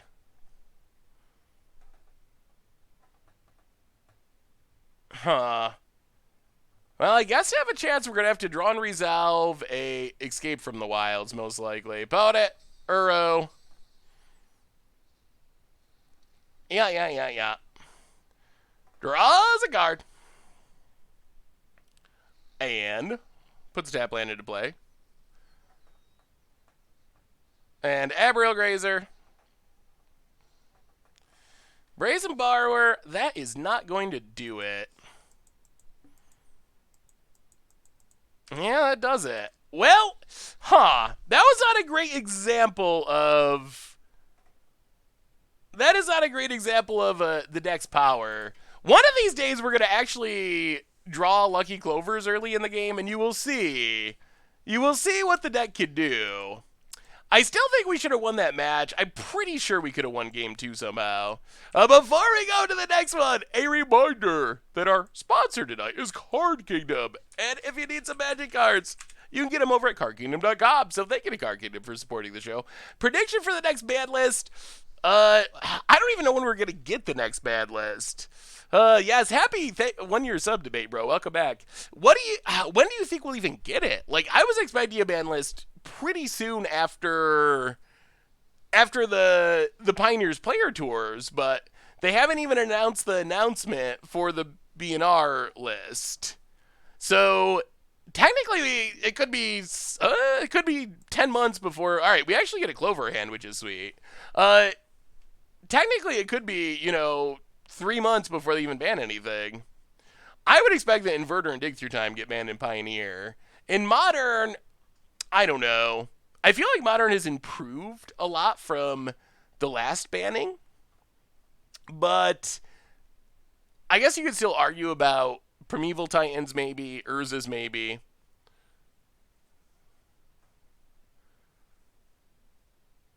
Yeah, being able to double up adventures is super powerful. That is for sure. Well, having a Cloverhand's nice. We have not had a single early Clover ban. Did you see my sick Narset tunnel vision tweet I tagged you in? I do not believe that I did see your sick Narset tunnel vision tweet. What was your tunnel vision tweet, Kermnet? I think you should do more legacy content. Yeah, that is an interesting topic. Legacy is definitely a sweet format. Well, grab a island and a mounted. This is where the deck's so insane. When you have the Clover early, it's so good. Regal Games TV, welcome to the Fishbowl. Thank you so much for your subscription. Big soup cheer for you. Opinion on daily deals at Arena? I mean, whatever. I think the only thing I've noticed for me personally is yesterday they had some of the Secret Lair sleeves on sale for like I think it was 60% off, something in that area. And it's a little awkward that it kind of almost discourages me from buying them. I don't buy that many cosmetics, but I do like some of the sleeves. Some of like the special card styles, like ooh,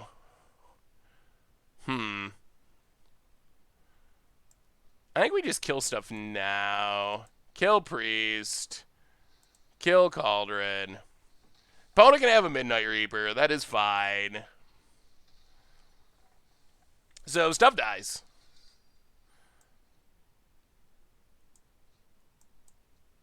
Tutor from the sideboard. This is where Chandra is a great option. We'll take Chandra. And we'll take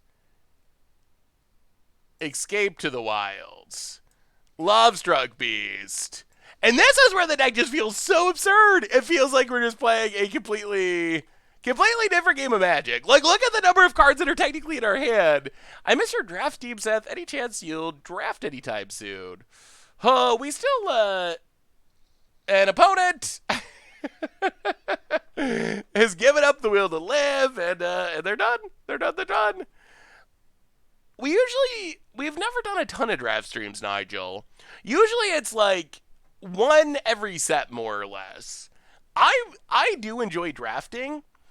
Draft streams have just, for whatever reason, they have never been popular.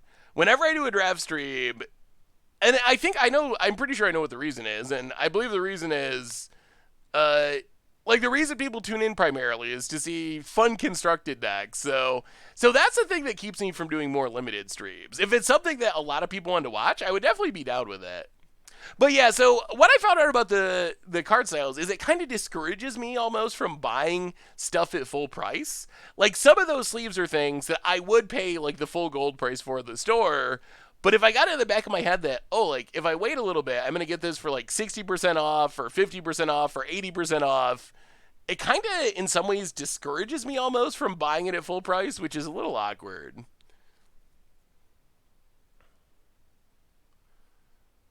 How is the Cons Cube? I haven't really played many of the specialty cubes. I definitely enjoy like Legacy Cube and Vintage Cube. Vintage is the best. Vintage Cube, best cube. But I enjoy those cubes a lot. I haven't really played. That's not good enough. I haven't really played the specialty cubes though. Are they pretty? Are they actually pretty fun? Like I'm not even sure what does Cons Extended mean.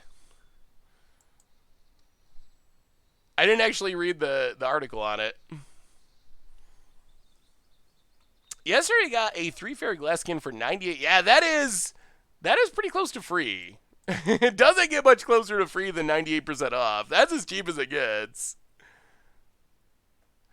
Oh, back to our mechanics question. Earlier we talked about the mechanic, if you controlled Magic, the one mechanic you would put back in Standard. Ooh, Eldritch Moon, interesting. What is the one mechanic you would never want back in Standard? So basically the opposite. Least favorite. I mean, not even least favorite, because maybe there's another reason you don't want it in Standard, but Storm, Infect, Dredge. Those are good options. Counter spells. Is that really? I don't think that's a mechanic. Morph. That's an interesting one. Not a fan of Morph? Alright. I guess we're getting rankled. Huh. Sure. Thoughtseize, Delve. Delve is pretty powerful. Yeah, let's go Brazen Borrower. Opponent discards a swamp.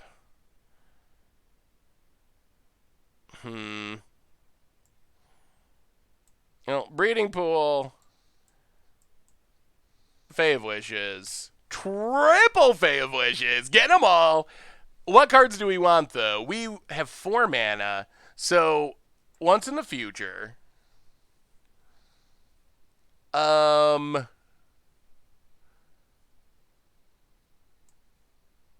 Escape. And... I don't know what the last one is, honestly. Alright, chat. What's the last card? Let me know. Yeah, Phyrexian Mana I would not want to return. Phyrexian Mana is busted.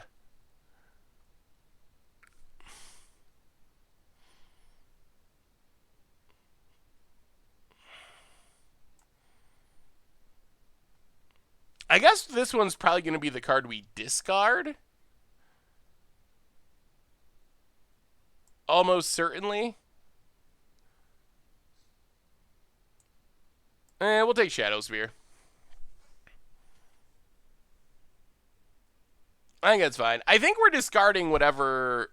Most likely going to discard whatever we get. Opponent gets it, it's us. I think we're still in great shape here, though. Oh, you would not want Overload to return? Overload's fine, I thought. Alright, we'll discard Shadow Spear. Opponent discards more land. Oh, we get to draw. Okay. That's fine, too. And Mayhem Devil. And a Witch's Oven. We do have to make sure not to die. That is an actual concern.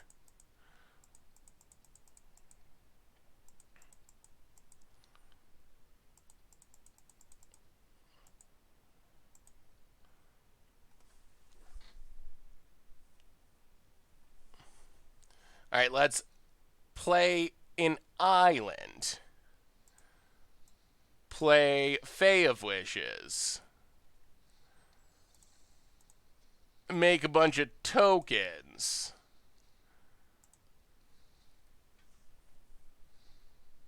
Pass the turn. Yeah, I think Escape will be better next turn, I think, when we can get rid of this Rankle. I think it's too risky, too high of a chance of dying to one removal spell if we just play Escape this turn. Would Phyrexian mana be balanced if it costs 3 or 4 life instead?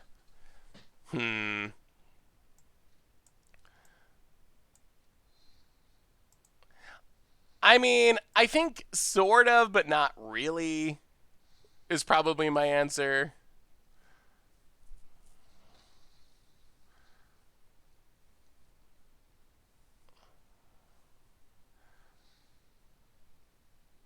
So we get rid of Rankle, but there's still 2 Mayhem Devils. Which is a lot of damage. We're still not out of the woods by any stretch. Yeah, so I think that would probably make it more fair in Standard. I think how I would balance Phyrexian Mana is to not make any... To not make any that are actually free. And then also, if you do want to make them free, I would have it be kind of like some of the old free spells we had, where you have to have a basic land of the right color of mana. Because I think that's one of the biggest. Ugh. So close. I would have loved to be able to get back our Bone Crusher, but we didn't draw the land. Well, step 1, Beanstalk Giant's free, so we might as well cast it.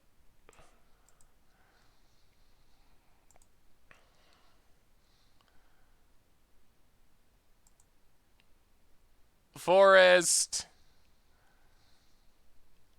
Mountain. Forest. Escape. Bone Crusher is not the worst. Oh, we got a double shock. Ugh. Well, yeah. Shock. Kill a Mayhem Devil. We are down to 6, though, which is not a high life total with a Mayhem Devil out. If we get one more turn, we get Great Edge to start gaining life, and I think we're good. Do we live one more turn? Can our opponent burn us out this turn? Oh, this is it. This is it. This is a game all tied up into one turn. Bone it. We also have another Fae of Wishes. Like, if we get one more turn, we're in great shape.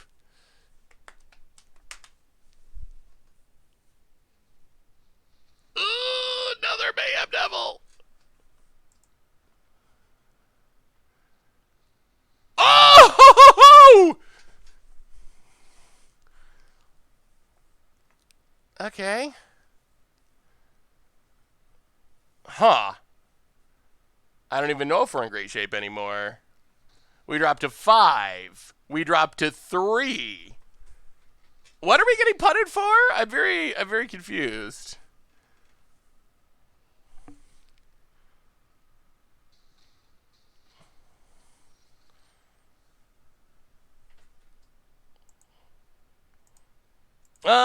I don't think having our Bone Crushers in our graveyard is a bad thing, though.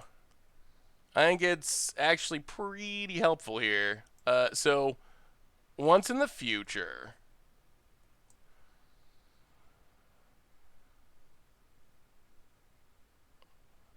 Bone Crusher.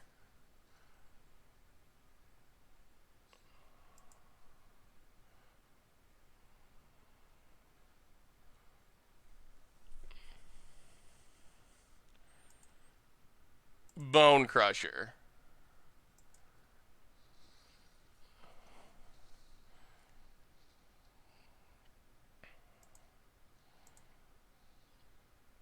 Bone Crusher.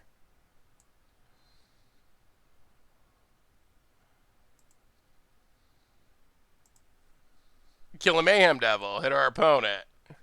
We had 12 points of burn, which is just short of lethal, but now we actually would like our Bone Crushers to live. Bone Crusher. And opposed scoops it up! Woo! Alright. That was pretty good. Yes. Alright, we got him. That was close. Our opponent had a lot of... I mean, so yes, Bone Crusher Giant, most of the time, you do not want them to go in your... Actually, some of the time you do. It's kind of like, depending on the situation, but there can be value to having them in the graveyard, because then you get to reuse the shock ability. So, it really depends. That's something to keep in mind. That it happens with Brazen Borrower too sometimes, that there are sometimes where you actually would rather have your Brazen Borrower fizzle so you can get it back and then theoretically bounce even more things with it. So that's some of the weird lines with this. Yes, Seth, my girlfriend came to visit. Can you say hi? Her name is Edna. I gotta look cool. Well, young Frugal and Edna, hello. How are you doing, Edna? Hopefully you have a good visit to wherever you're visiting to. Is Omen of the Sea bugged on Arena? Opponent passed the turn. I didn't have a chance to play it. Not that I'm aware of, but that does not mean no. sometimes Arena just does weird, wacky, random things. I guess Beanstalk's probably best. Yeah, let's Beanstalk. Beanstalk, double Beanstalk. Forest. Mountain. And then Bone Crush, double Bone Crush. Thief of Sanity. Mire Triton. And opponent scoops it up. Boy, people scoop to this deck really quick sometimes. Edna's a hard one to mispronounce. That is a tough one. I don't even know. I'm really good at mispronouncing things, and I'm not sure how I would mispronounce that one. Whoa! And the match has been scooped. Do people just hate this deck? Is this like a hated deck now? I think the deck is really cool, but maybe people just dislike it. Like that was turn 2 or 3 or something. That was very early in the game for our opponents to just give up on life. What is your opinion of this deck? Is it something you don't enjoy playing against? So how would I go about submitting a deck for against odds or a deck tech? I mean, a new version of standard standard Cheerios. Heyash. Easiest way is just send me an email. Saffron Olive. Oh, I think I'm gonna keep this. It breaks my rule of always mulliganing for one of our engine pieces, but 2 escape for the wilds draws a lot of cards. Hard to pass up on double escape. So email me, saffronolive@mtdgoldfish.com. The deck is way better than Smothering Tentacles. That is from a competitive perspective or like playing against it? I don't like playing against most things nowadays. Hey, thanks, Young Frugal and Edna. Have a wonderful evening. Yeah. Land. Triple Lovestruck Bee is actually decent. It doesn't save us from getting Cleave to Oblivion, but minus Cleave, Triple Lovestruck Beast is kind of what you want against our opponent's deck. Fervent Champion, Grows the Steam Kid. It's definitely super fun to play. How do you donate on mobile? I assume it's just clicking up at the top, but I don't actually know that for sure. Well, what do you got? All right, Rhyme, that's fine. Sure. Ooh, well. All right. Lovestruck. We're pretty pitch on green mana. We could use another green source or two. Hey, what's up, Bennymon? How are you? Unknown Scion. Welcome to the Fishbowl. Thank you so much for your subscription. Big scoop cheer for you. It's unbelievable. I've been playing the ladder for the past 2 hours. I faced this 10 times. Wow, that is ridiculous. Somehow we have not played against it a single time, which is kind of actually strange, but... Yeah,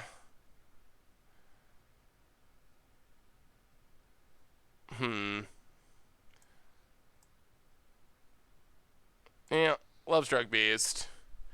Come on, land! We're doing well for not hitting a land drop for Escape to the Wilds or Great Henge or anything. The 1 green mana is sketchy. About it. Rhyme Rock, number 2. And Robber the Rich, and opponent's out of cards. All right, that's fine. That is fine. Are we getting aggro? No. Well...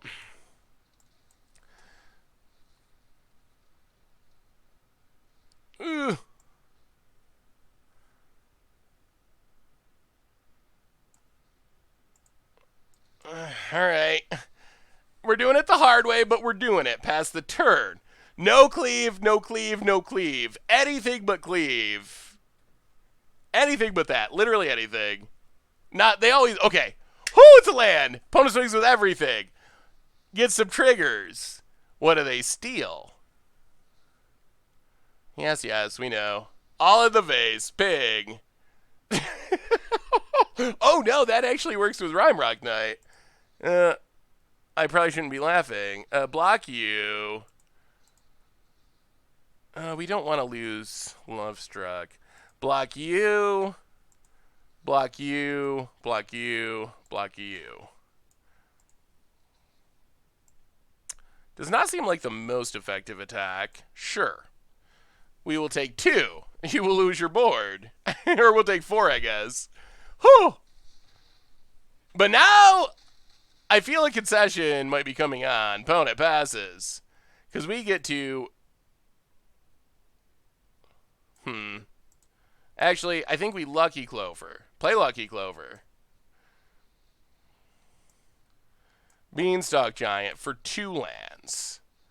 We're going to wait one more turn. One more turn. Beanstalk Giant. Forest. And Island. Beanstalk Giant. Forest. Island. This deck is busted. It's so busted. Forest. And Forest. Incubation. Oh, we were supposed to get an island there. That was a slight punt. Well, get a Bone Crusher. I don't think it matters. We did lose a Fey of Wishes. Opponent draws a land, passes. Great Henge.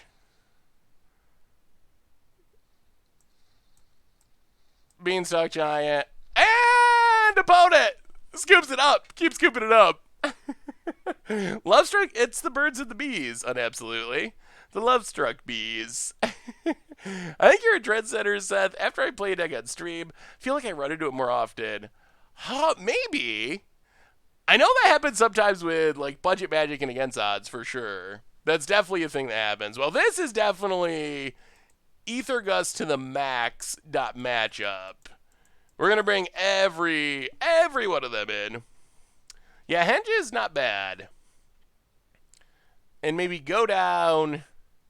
Yeah, maybe we go 1 Fey of Wishes. Try it like that. We'll find it eventually. Hey, what's up, Philosopher? How are you this fine evening? Good to see ya.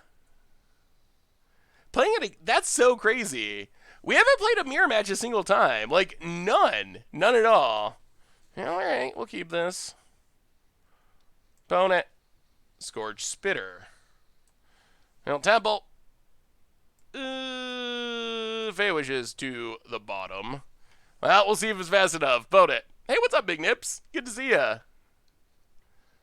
Robber of the Rich.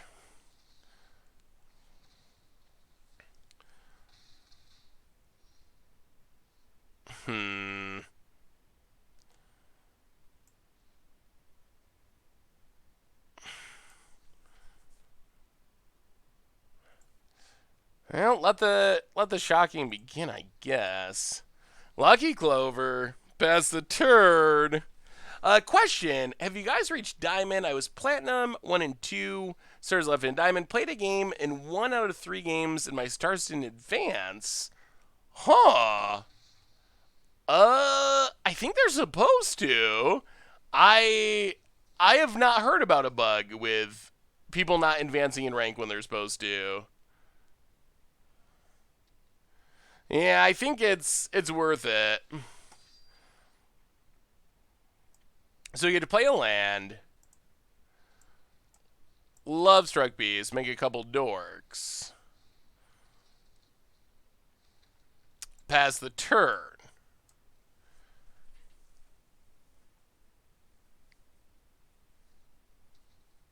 Alright, opponent plays Annex, so we will crush you.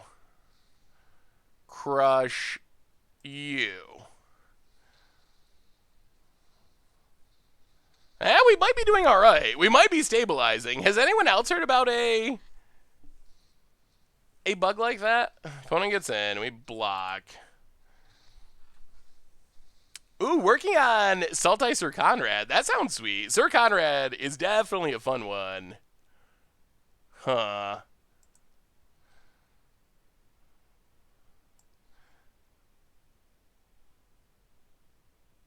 Interesting.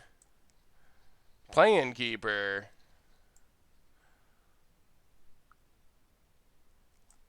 Stomping Grounds tapped. Pass the turn. You won the game, then you lost it, then you won again. Maybe you only advanced 1 star. Oh. That actually might be correct in best of 3. Opponent's going to Bone Crush. Okay. Well, let's Gust Annex.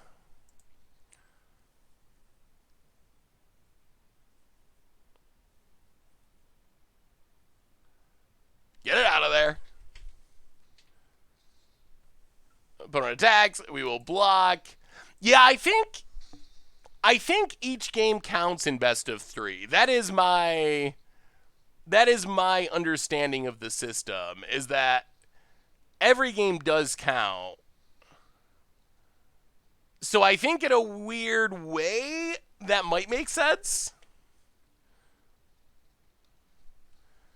Torbran.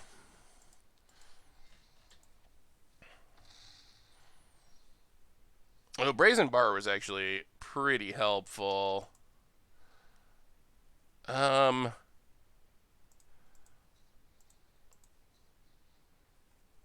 Let's play Innkeeper. Lucky Clover. Pass the turn.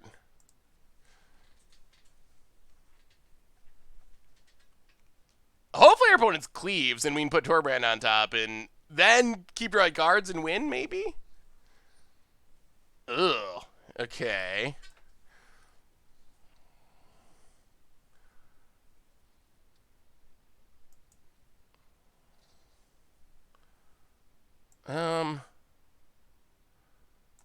Yeah, let's borrow you. Borrow you.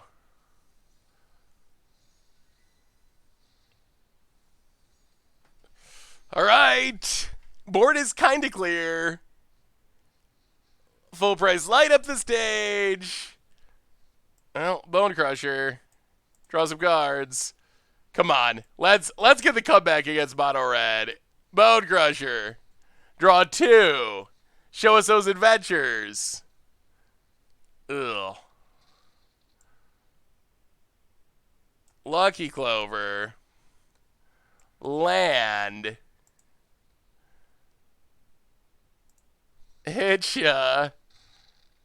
Alright, Innkeeper. It's all up to the top deck. Oh my goodness, an adventure is so insane. We have Clovertron and Innkeepertron. All we need. All we need.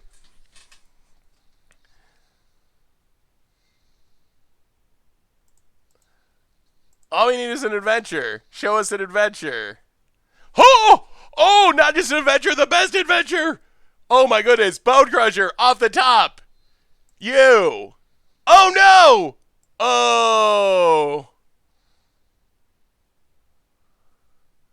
Okay, this is fine. You.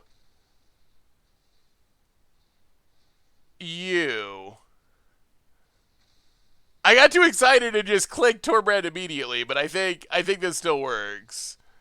Alright, we still got there. Bone Crusher, draw the cards. The Roller Bag, welcome to the Fishbowl. Thank you so much for your subscription. Big Skip Cheer for you. More card draw, and a land. I'll play the land. Hitcha. Down to 13. Opponent does have a Frenzy, though. What a game. What a game. Frenzy. How much can our opponent Frenzy? Land off the top. And Fervent Champion off the top. And Frenzy Fizzle?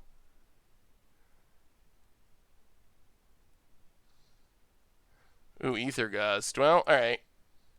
Escape to the wilds.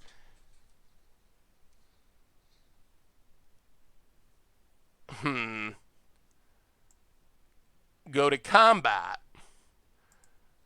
4-8. Yeah, go attacking.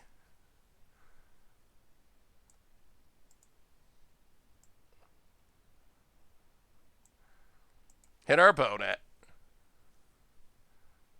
Opponent blocks.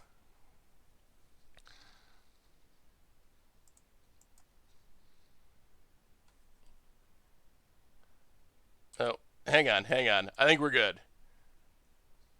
Fervent Champion down. Breeding Pool down to 7. Love Struck Beast. Make a board full of 1/1s.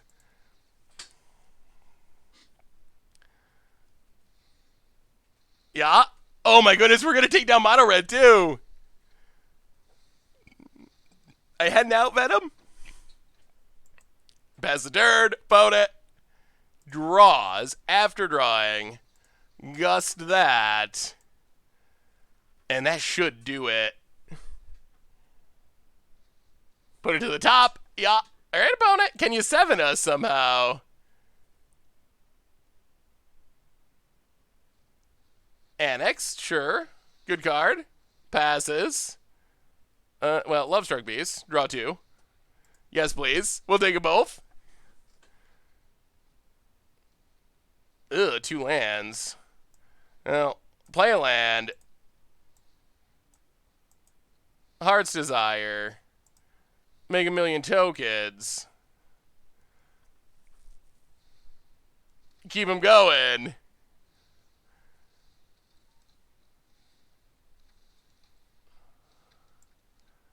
Brazen Borrower. Draw some cards. Oh, this deck! Yeah, if we hit another Bone Crusher, we win right now. Clover, number 4. Well, bounce ya. Yeah. And from nothing to everything all at once. This isn't lethal, is it? 4, 8, 9, 10. Oh, is it lethal? Oh, sorry about it. They could have a bird spell. 4, 8, 9, 10. Oh, all right. Opponent just flashes an Evercleave, no creatures, and the beatdown is on. Whoo. I sent the Cheerios list over email. Hope you like it. I will be looking forward to it, Hayashi. Thank you so much for sending it to me. I probably won't get to it till tomorrow, but I will be looking forward to seeing it. Well, that's what the Clover can do. Mr. Paladin, are you around? Mr. Paladin, hey, what's up, Dogamith? How are you? Boy, this deck really goes off, and it seems like it's actually legitimately good. We're up to 4-1. It's fun and good. Normally, it's standard for me. I find there's fun decks and there's good decks, but it's pretty rare that a deck that is actually like tournament worthy is also on my list of most fun decks, and this is one of them that I think is really fun and really good. The kids are eating well tonight, and even our one loss, I really think that was on me. I think that we probably should have won that if I had played somehow differently, although I still have no idea what I should have done. But I'm pretty sure that we could have won that game. Was Green White Adventures you were playing on the other day for a video? I don't think we've played Green White Adventures. People have played it. I'm pretty sure that I have never played Green White Adventures. Ordering cards for Torbrand EDH. Ooh. Are you doing the kind of like Staxy stuff? Like mana barbs type shenanigans? Like whenever you do this, you get pinged for 1, or like Pyrohemia. I think those are some of the best cards for... I think those are some of the most powerful cards for Torbrand.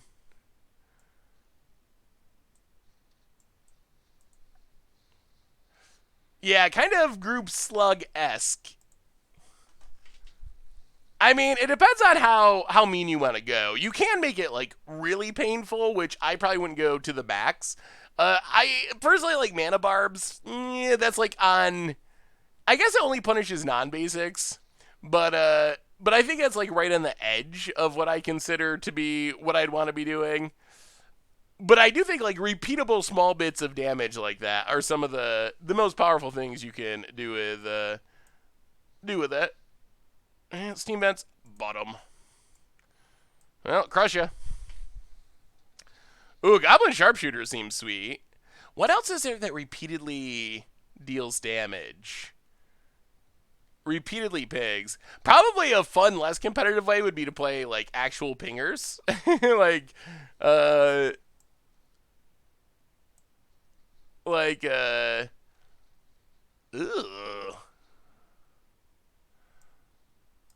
Well, alright. Land, Clover. Well, we drew cards, but we didn't actually... I mean, I guess that's fine. We had another Escape to the Wilds. Actual pingers would be funny. Just things that, like, tap to deal 1 damage. That would probably be... I don't think that would be super competitive, but I do think it would be funny. Oh, that's a good draw. Well, keep it going. Keep escaping. Forest.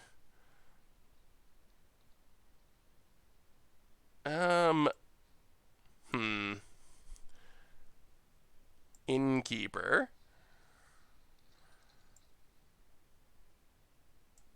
Breeding pool. Pass the turn. Opponent, you can start discarding. Then we will start the bouncing. Chain Whirler's a sweet one. Thermal Alchemist. Yeah, stuff like that would be sweet. But I do think that would be, like, lower powered. So it depends on what power level your playgroup is and what you're shooting for. Opponent. Gets in. Alright, whatever. I guess we bounce it. Raise a bar to the graveyard. And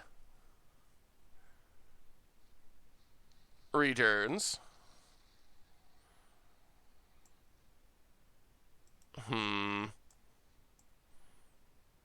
Well, play Great Henge.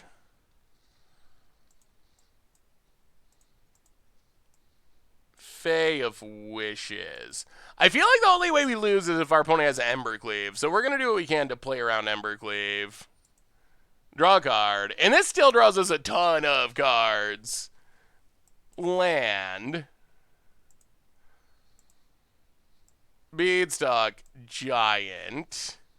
And we have another Fae of Wishes. Grab a forest. Boy, this deck just goes off. Grab a mountain. Mountain's fine. Innkeeper. Draw a card. Like always. Answer. Pass. And opponent scoops it up. I haven't actually built a Torbrand deck yet. 1 damage. I wonder, is there anything that's in red that whenever your opponent, like, casts a spell, I know there's stuff that casts a spell, like Pyrostatic Pillar. I wonder if you'd build a deck that just forces your opponent to kill themselves. Like, nothing that actually offensively damages your opponent. Oh, you're right. I didn't really think of that as a Torbread deck. I guess I did. I guess I technically did build Torbread. You're right. Thank you, Commander Clash Historian. That is a good point. Hey, what's up, General Chow? How are you? That would be a fun way to do it. If I was not building Mimi 7 Dwarves and actually tried to build it, like, somewhat competitively, I think that's probably what I would try to do. Like, I can't actually damage you. I'm just going to play these things. I'm going to play my commander. You know, if you cast spells and tap your lands and make land drops and you die, that's not on me. I'm the good guy. Like, Torbrad's just sitting back there, you know, combing his beard. I think that's the way to do it. Phone it. How are you tonight, General Chow? Welcome. Zozu's another good one. Do we even want Fae? Yeah, sure. Opponent. We could get janked out by a big quick Regizar with this hand. Stormfest. I honestly kind of want to draw a card. I will pay a life to draw a card here. More lands. Okay. Opponent. Well, Now we will crush you. Zozu does sound sweet. Got killed by an Underworld Dreams deck yesterday. I think that Obnixilis is winning the next against the odds poll. And Obnixilis is pretty Underworld Dreamsy, so I might be working on...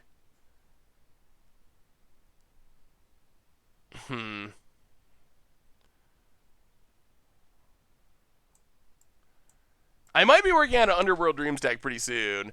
Placing my order on Card Kingdom now to get a scoop sticker. Awesome! Just let them know you want one in your order notes. They will be happy to send it to you for free. I'm going to have to work on that sometime. The Torbrand Stop Hitting Yourself deck. Alright, drill bit. Sure. So opponent's still not hitting their land drops? Oh. Drill bit tribal. That makes things considerably worse.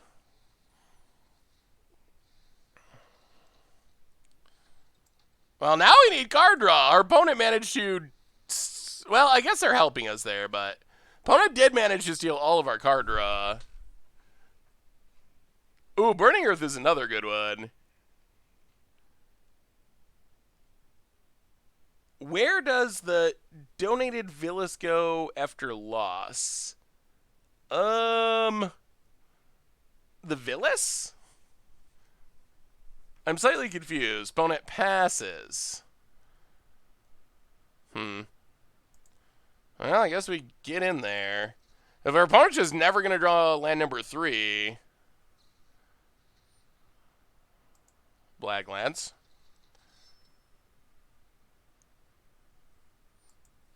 Alright, sure. Kills Lovestruck.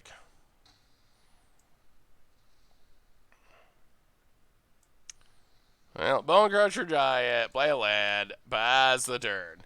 Draw some more card draw, opponent, with your Stormfist. Ooh, okay, there we go. That's an escape. Escape. So how are you supposed to say escape? I can't believe that escape is apparently not correct, and I'm getting yelled at. I know escape isn't really correct. Teach me, Twitch chat. Teach me basic English. Opponent. Yeah, I think that's what you'd want to do is just get your opponent in that position where they can't do it. Hey, what's up, Master Stevel? The Devils are Clover. Yeah, alright, sure. And passes. More lands. Well, we're going to draw cards. Escape to the Wilds. Play a land. Play a land. Play a Clover. Holy lands! We still need more card draw because we just hit so many lands. Innkeeper. That's good if we find an adventure creature. I think I'm saying it right. Escape. How can you possibly say escape wrong? That's like Edna level of pronouncing. Like, I think even I can handle that.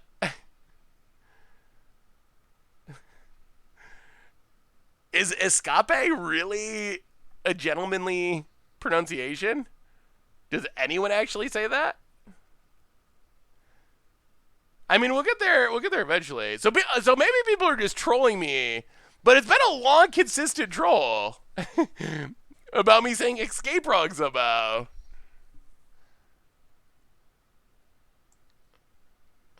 One, two, three, four, five, six, seven. All right, we'll just play the.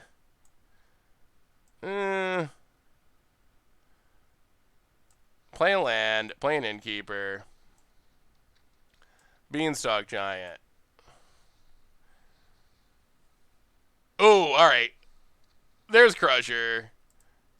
I guess we hit ya. And I think in this case, Flood is going to beat Screw. We have drawn so many lands. Rumor is the next special product release is Secret Lair Filthy Casual. I could Yeah, our opponent's gotten pretty unlucky with their land drops. They've drawn a lot of cards and not hit many lands. So, what do you think of the idea, which is just a rumor that someone said in chat based on some like website or something? What would you think if Secret Lairs became a subscription thing or had an option for subscription? Like rather than buying all the Secret Lairs, maybe they come once a month and you just sign up and get everyone for a slight discount. Is that something you personally would take advantage of? Oh, they're making me say it in Spanish. That might be like a loot crate, like a loot crate, almost exactly. Actually, exactly. I still don't know if we want to kill our opponent's stuff.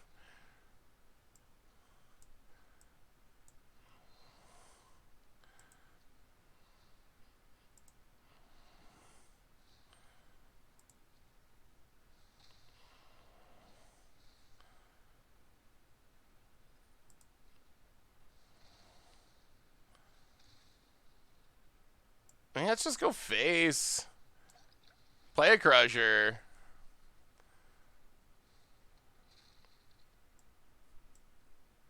And make our opponent die to their own Stormfist Crusaders? We're doing the tour, Brad. Joshiko, welcome to the visual. Thank you so much for your subscription. Big super cheer for you. I would not subscribe. How far off were the Secret Lair are we from Secret Lair Commander decks? So far, pretty far. We haven't got a high number of cards yet. The biggest one is 8. I'm actually working on an article about if they're worth it or not.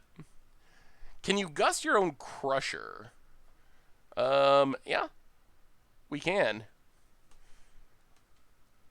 So I guess that's a way we could win next turn.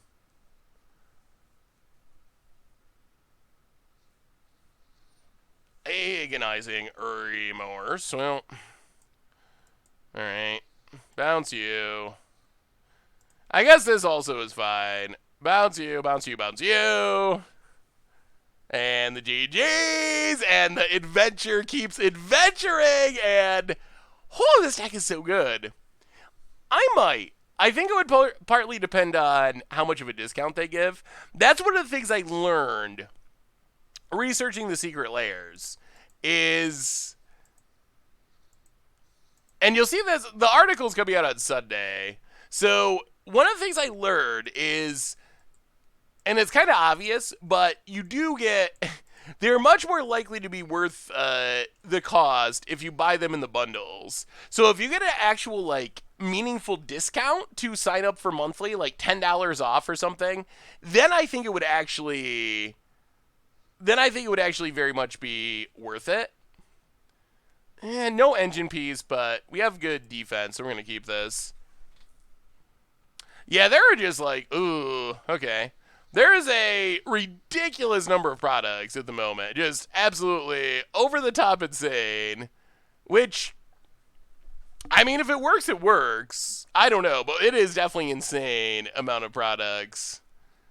About it. Runaways, Teamkin. Well, yeah, I guess we better just kill that while we can. Get rid of this Teamkin past the turn. The Women's Day one.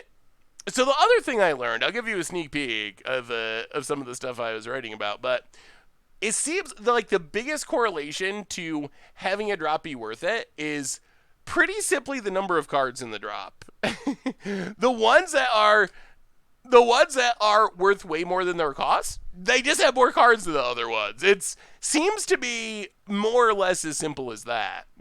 So I think when you see drops that are like 7, 8 cards, those ones are very likely to be worth it. When you see drops that are 3 cards or 1 card, those drops are, and I should also say they're all worth it in the sense that none of them so far have been a bad deal. Like the worst Secret Lair drops are retailing for basically exactly the cost of their drop. And I think like the Serum Vision one is the least valuable one. And that one, you would have spent $30 to buy it, and it's retailing for basically exactly $30, and that's the least valuable one. Bitter Blossom was better value than OMG Quitties. Well, this is just going by like the financial perspective. So if you're like play wise, then it's different because it depends on what decks you're playing, what style you're playing, all that kind of stuff.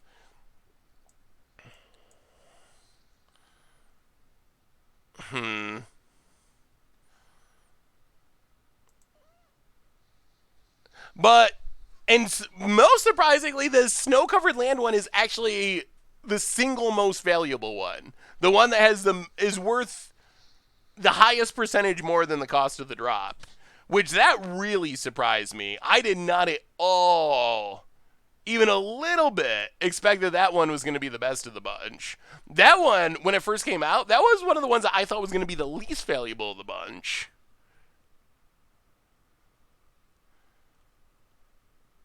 So, I mean, so the theory, okay, so the basic theory is, and this might be going too far. So far, and again, read the article because it kind of like explains all this stuff.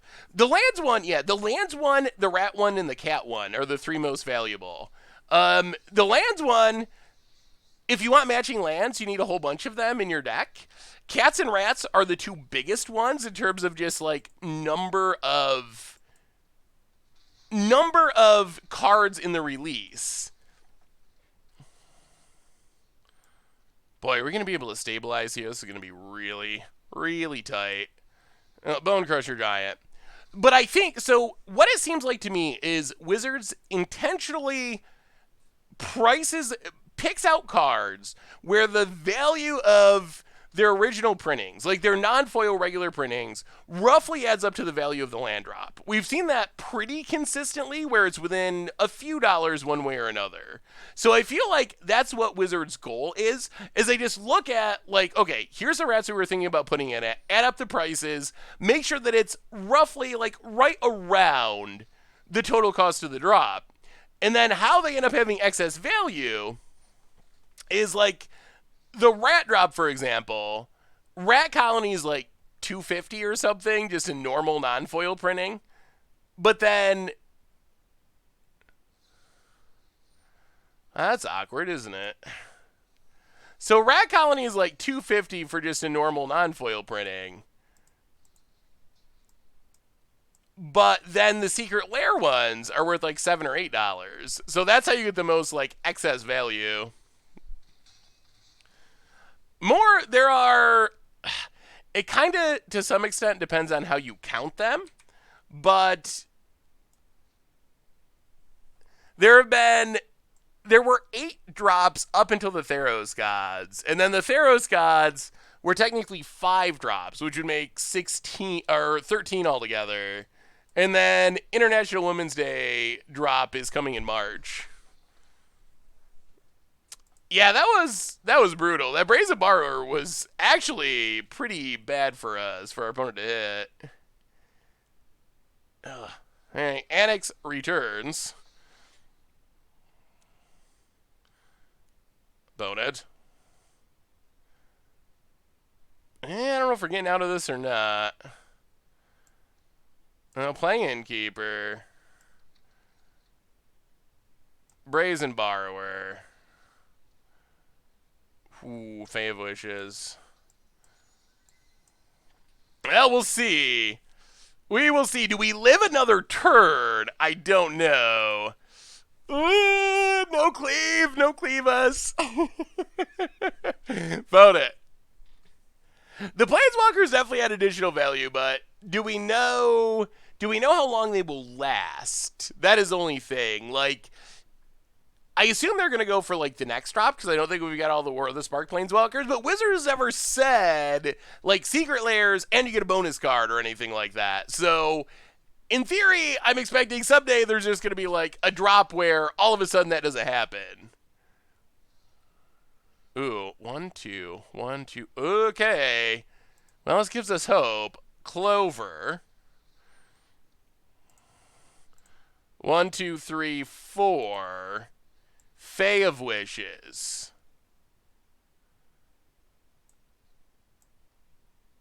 Tutor. double it up. Ether Gust. And Mystic Repeal. Shock ourselves. Get in with Borrower.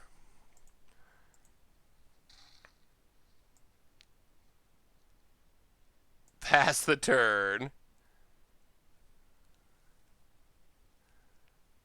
Are we going to end up winning this? The Stengas Planeswalkers really depend, Fungaroo. The cheapest ones are like about $5, but the expensive ones, like Liliana, Teferi, Jace, those ones are like $60 to $70. And then there's some in the middle in the like $30 price range. So it really depends on the ones that you open. They roughly go in the same order as their normal printings for the most part.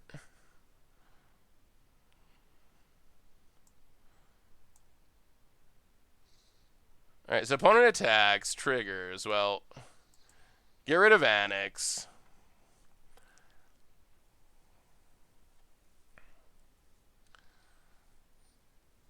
Get pinged.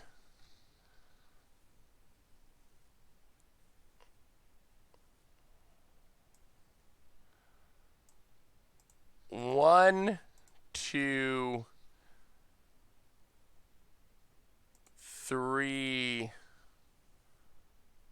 Yeah, alright. 1, 2, 3, 4. Actually,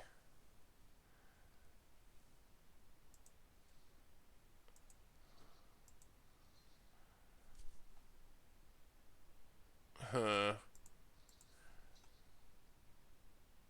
1, 2, 3, 4. We're just gonna change our blocks here for a while. Don't worry about it. Alright, that looks fine.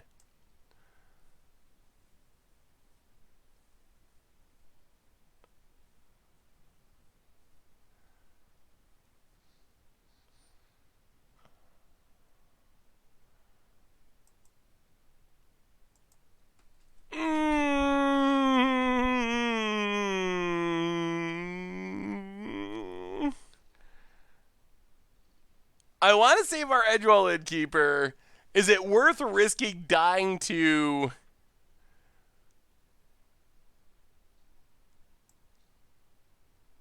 Right. Alright, I guess we can't do it. Sure, alright. They don't have it, they don't have it, they don't have it, they don't have it, they don't have it, they don't have it, they don't have it. No Rhyme Rock. If they got Rhyme Rock, we die. If they pump on the token... They don't have it. I don't think they have it. I don't think they play Shock. They might have Bone Crusher, but they don't have the mana. That'll do.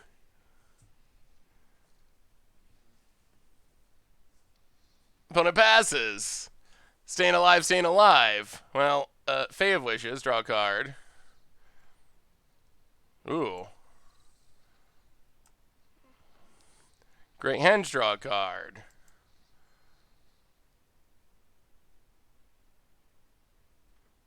Go to combat. Attack.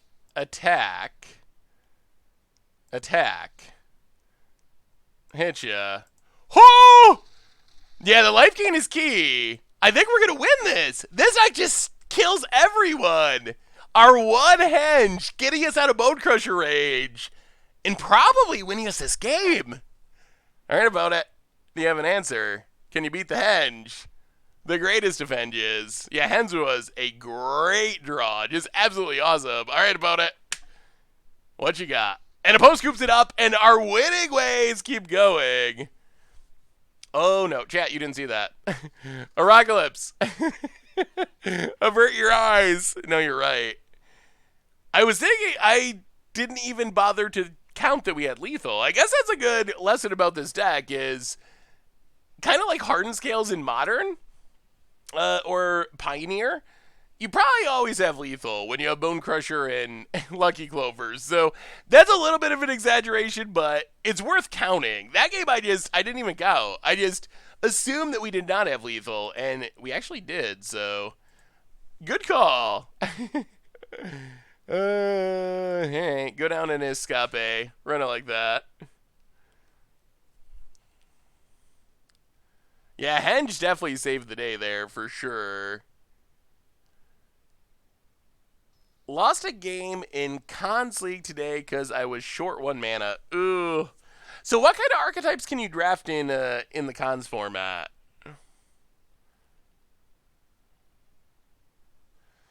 Well, we did lose one that I feel like we should have won. Did I update the record? I think we're actually 6-1 now, right? I don't think I up. Oh no, we didn't. We're going into game 2. All right, we're good. We're good. We'll keep that. Is this Gertler's deck? It is a one from DreamHack. I am not 100% sure the player's actual name. I only saw their username, but it is the one that was played at DreamHack, the same build as that. Opponent. The way you're saying escape? Wait, what way variant? Escape? That way? You don't like that way? What's the matter with escape?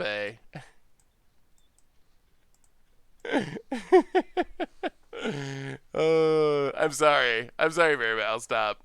That's because people were saying I was saying escape wrong. Seth, you are not a good player, but you are the best Magic entertainer and the most honest and brave voice. Well, uh, thank you. I think. Thank you, and I'm sorry. Thank you, and how dare you? Thank you, though. I think overall, mostly thank you. I mean, honestly, my goal is to be the best Magic entertainer I can be. That is my goal. So, I take that as a huge compliment. I have never really cared about or tried to qualify for like pro tours or anything. So, I am perfectly happy with being a good Magic entertainer. So, thank you.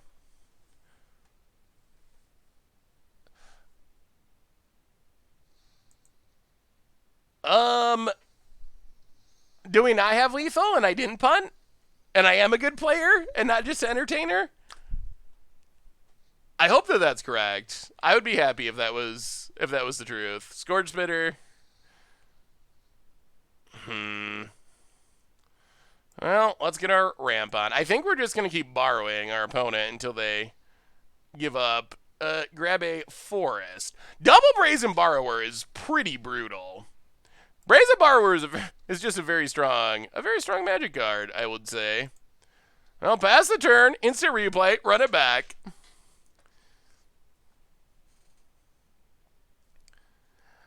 You are one of the 2 YouTube channels I constantly watch as it was a TV program. Well, Verimit, thank you so much. Just out of curiosity, what other YouTube channel do you watch most? Is it another Magic channel? Or is it non-Magic? I don't watch, outside of Magic, I don't watch that much YouTube content, honestly. Huh.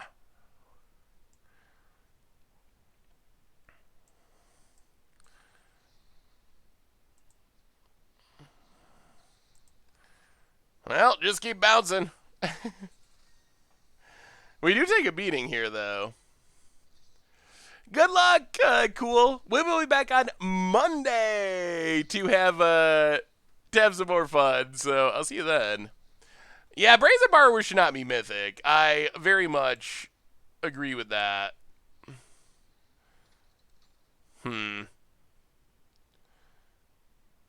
Giving our opponent 1/1s is awkward.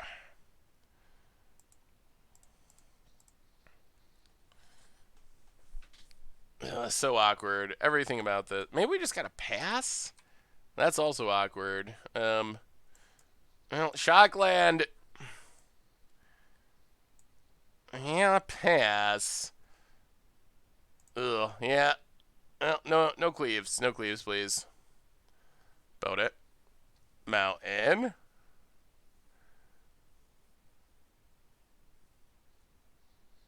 Robber.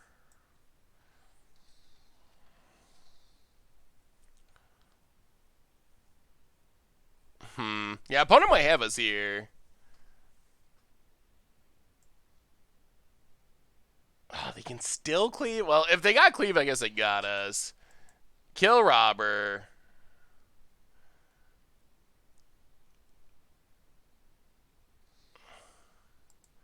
Kill fervent champion.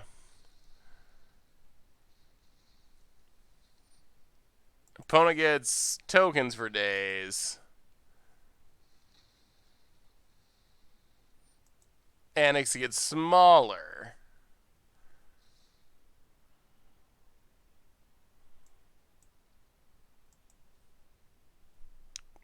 No cleave? Please? Alright. Yes. So now we're dead. Sure. Sure.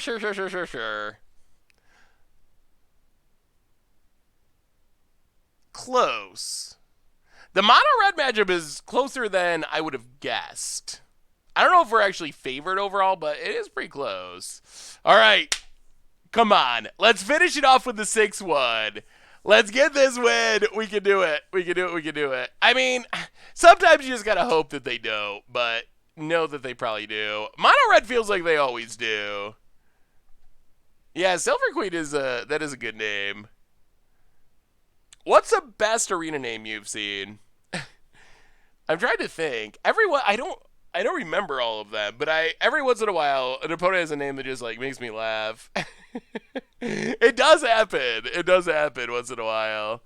All right, game 3, we're on the play against Mono Red. Can we close it out? Ooh, got him all in that one.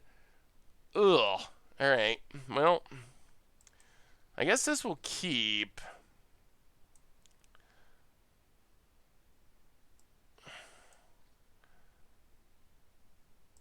Yeah. All right. Breeding pool innkeeper.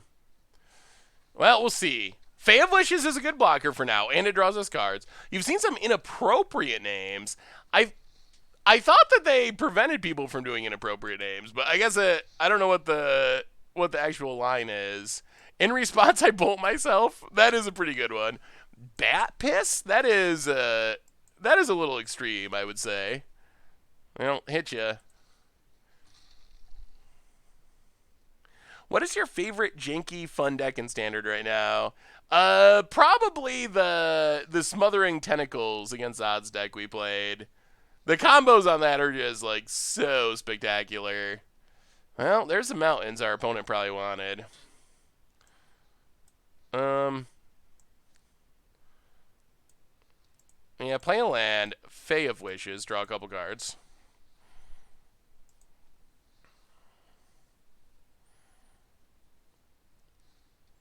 Love Struck Beast. Go attacking. Well, we're not drawing lands, but we are putting some creatures on the battlefield. What about holding the Bone Crusher until they equip the cleave and kill the host? Alright, opponent has Annexing.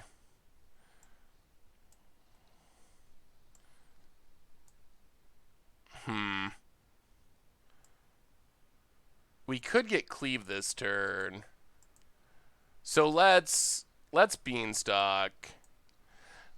Yeah, maybe it would have been better to blue, green. All right, maybe it would have been better to wait and try to kill the Annex. Yeah, maybe. Yeah, Borrow and Gust are hopefully going to save us here. Torbrand. Well, I guess we just gust that for now.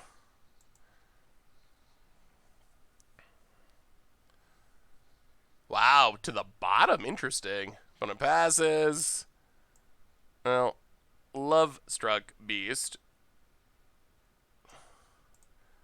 Draw a couple cards.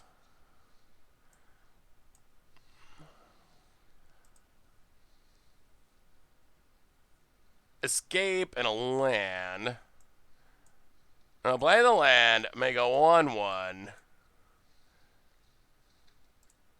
No, no, no, no, no, no, no, no, no, no.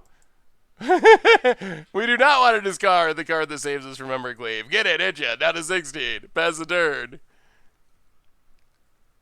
I faced an opponent with the name Forcing Bat in a draft that was playing Rakdos. About it. Another Torbrad. And a Scorch Spitter. Combat. No attacks.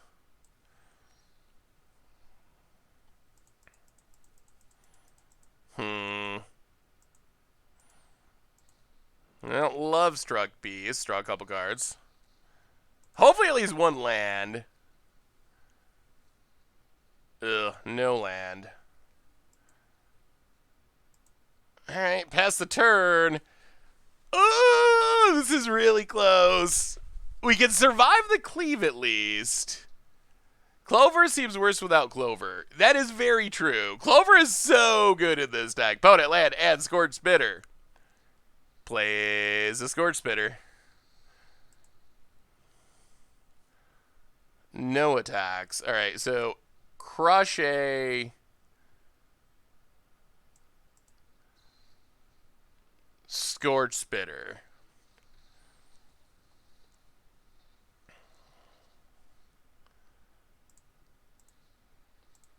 Bone Crusher.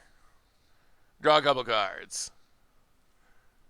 Ooh, Clover. Land. Clover. Okay. Now we're getting there. Now we can just get to the point of bouncing our opponent's board, and then I think we're going to win. 5, 10.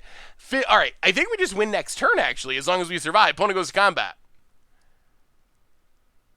And scoops it up, and the winnings keep going. We can survive the cleavage with the Clover. And, this deck's pretty good. This deck is pretty good. So, yeah, I mean, I don't know. I think the deck is super fun to play. It draws a lot of cards. It's actually competitive. We went 6-1, kind of just crush people with the deck. So, if you're looking for something, I wouldn't say different. A lot of times we play stuff that's really different. But I think this is a little bit below the top tier of the meta until like the last week. So if you haven't checked out this deck yet, I'd recommend it. If you like drawing cards and also winning games, the deck is really, really good. So, on that note, everyone, I believe that brings us to the end of our stream tonight. How do you like it, David? So we'll be back on Monday with our afternoon stream in a Euro-friendly time. So until then, some reminders. Replay YouTube, that's where you find all the old streams. Normal YouTube, ton of stuff coming up. Battle of the Bands Commander. The Matcha Brew on Sunday is awesome. We are finally playing Pioneer Enchantress. So definitely check that one out. So keep an eye on all the content coming out. I am the content manager of Goldfish, but not the owner. So one more reminder that our sponsor tonight is Card Kingdom. And if you need some Magic the Gathering cards, you know where you can get them, over at cardkingdom.com. You can even grab a free Scoop Soldier sticker. Just let them know you want one in your order notes. I'll hook you up for free. So thank you so much to Card Kingdom. Most importantly, thank you to all of you for hanging out, for being awesome, and just having a blast tonight. I love you all. Have a amazing weekend, whatever you choose to do. So until then, dodge those Embercleaves, draw those Lucky Clovers, and yeah, I'll see you on Monday. Have a wonderful weekend, everyone.